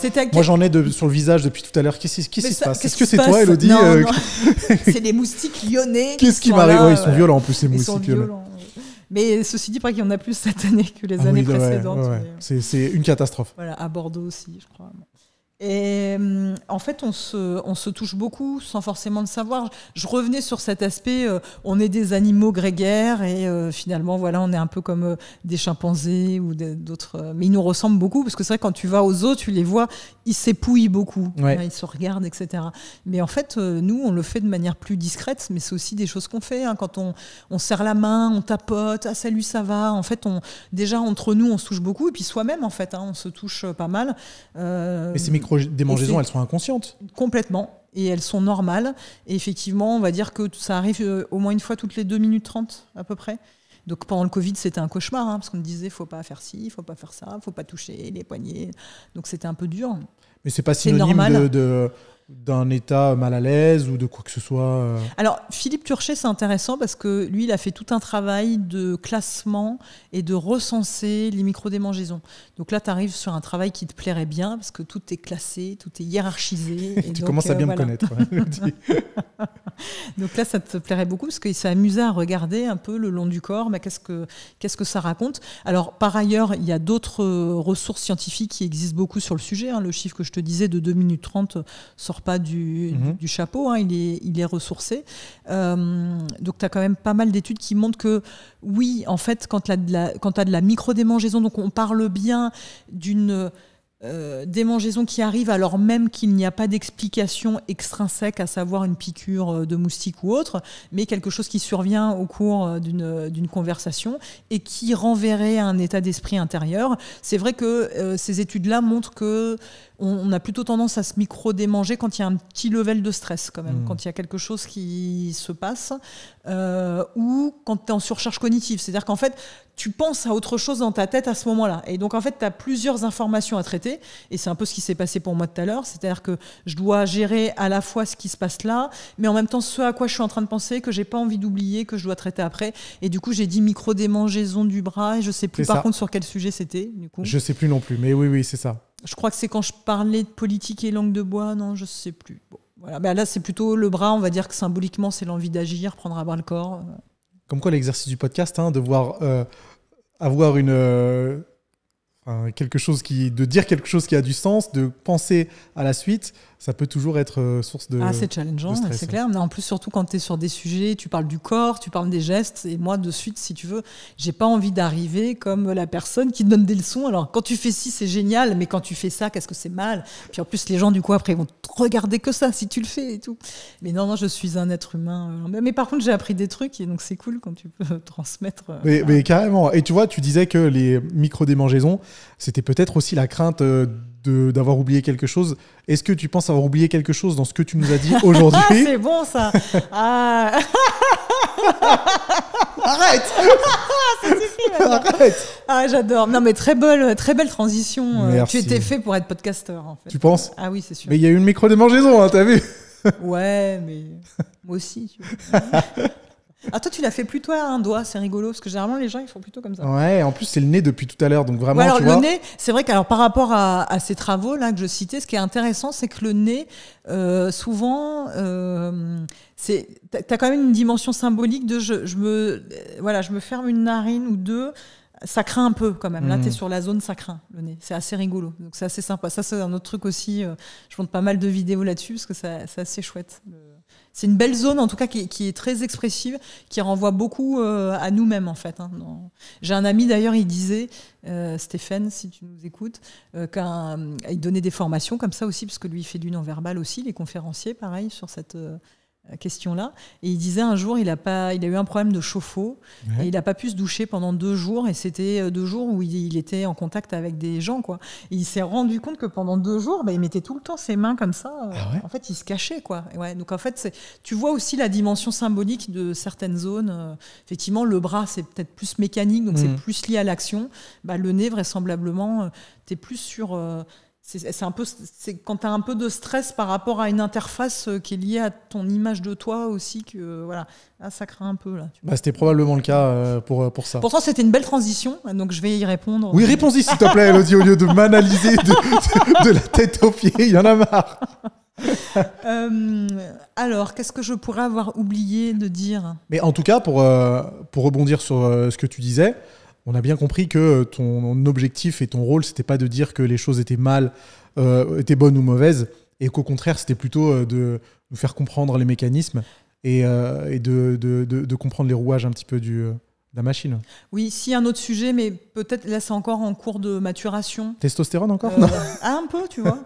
Sur la question justement des traîtres, de comment... Parce que moi, jusqu'ici, j'ai beaucoup travaillé et j'espère en avoir donné un peu la quintessence, même si dans un temps un peu court, enfin à la fois long et court, c'est pas évident, mais qui était plutôt lié aux dynamiques de personnalité et l'individu. Là maintenant, ce qui m'intéresse beaucoup, c'est l'individu au milieu du collectif. Donc... T'as le droit d'en parler de cette émission ou pas encore? Non, je sais pas, ça sort quand le podcast? Ça sort cette semaine. Ouais, non, du coup, dommage. C'est dévoilé début octobre. Mais on sait que tu y as participé, hein. Ça c'est pas confidentiel. A priori, je sais pas, apparemment c'est un peu confidentiel. Mais bon, en même temps, si je parle pas du tout de l'émission, on sait pas ce que c'est. Personne ne saura. Donc on est bon, hein. On est bon. C'est une vraie question, je sais pas. Et bon, on se refait un podcast quand ce sera sorti et que tu pourras en parler librement. Ouais, en tout cas, voilà, le rôle de l'individu et le comportement de l'individu et son incidence, cette fois, non pas dans un relationnel, on va dire one-to-one, mais voilà, une incidence dans un groupe. Ça, maintenant, c'est mon prochain sujet, ça m'intéresse beaucoup. Et pour le dire rapidement, les pommes pourries, hein, en gros. Parce que ça, il y a quand même des gens qui font de l'anti-jeu, et je trouve ça intéressant de pouvoir les dégager. Mais quand j'aurai travaillé dessus, je mettrai de la nuance et je dirai encore, mais peut-être que c'est nécessaire en fait d'avoir des pommes pourries. Et donc voilà, ça c'est le problème. Hein. Dès que tu commences à creuser des sujets, t'es moins vindicatif. Mais là pour l'instant, je veux les. C'est pas un problème au final. Au contraire, c'est. Ah, les pommes pourries, je sais pas. Ouais. Bon, on en reparlera peut-être dans quelques mois et tu me diras, monsieur, les pommes pourries, au fond de compte, tu vois, j'ai un peu changé d'avis. Putain, ah ouais, mais j'aimerais bien en arriver à ce stade-là. Ça veut dire que j'aurais une certaine forme de sagesse et que je serais heureuse et contente de la société dans laquelle on vit. Ça serait chouette, ça. En rediscuter alors. Et du coup, ton dernier livre, c'est Anti-Bullshit. T'en as pas sorti d'autres après ça? Non, c'est ce que les gestes et les mots disent des autres. Ok. Et surtout des cons. Ça, c'était le dernier qui reprend, je pense, en grande partie tout ce qu'on s'est dit là. Sur la dimension plutôt sémantique, effectivement, plutôt anti-bullshit. Là, on est vraiment sur cette dimension des mots. Et voilà le prochain qui est en attente, mais qui n'est pas encore signé. Et ça fait combien d'ouvrages? 5, 6 jusqu'à aujourd'hui? Là, pour l'instant, 5. Ok. Ouais. Et sous format de jeu de cartes, parce que ça m'a beaucoup plu aussi. Cet je peux le dire, parce que je tire un peu les cartes, moi, à côté, que voilà, ça me plaît beaucoup. Donc, je l'ai fait sous format de carte aussi, qui est Human Decoder. Donc, tout le contenu, mais plutôt, voilà.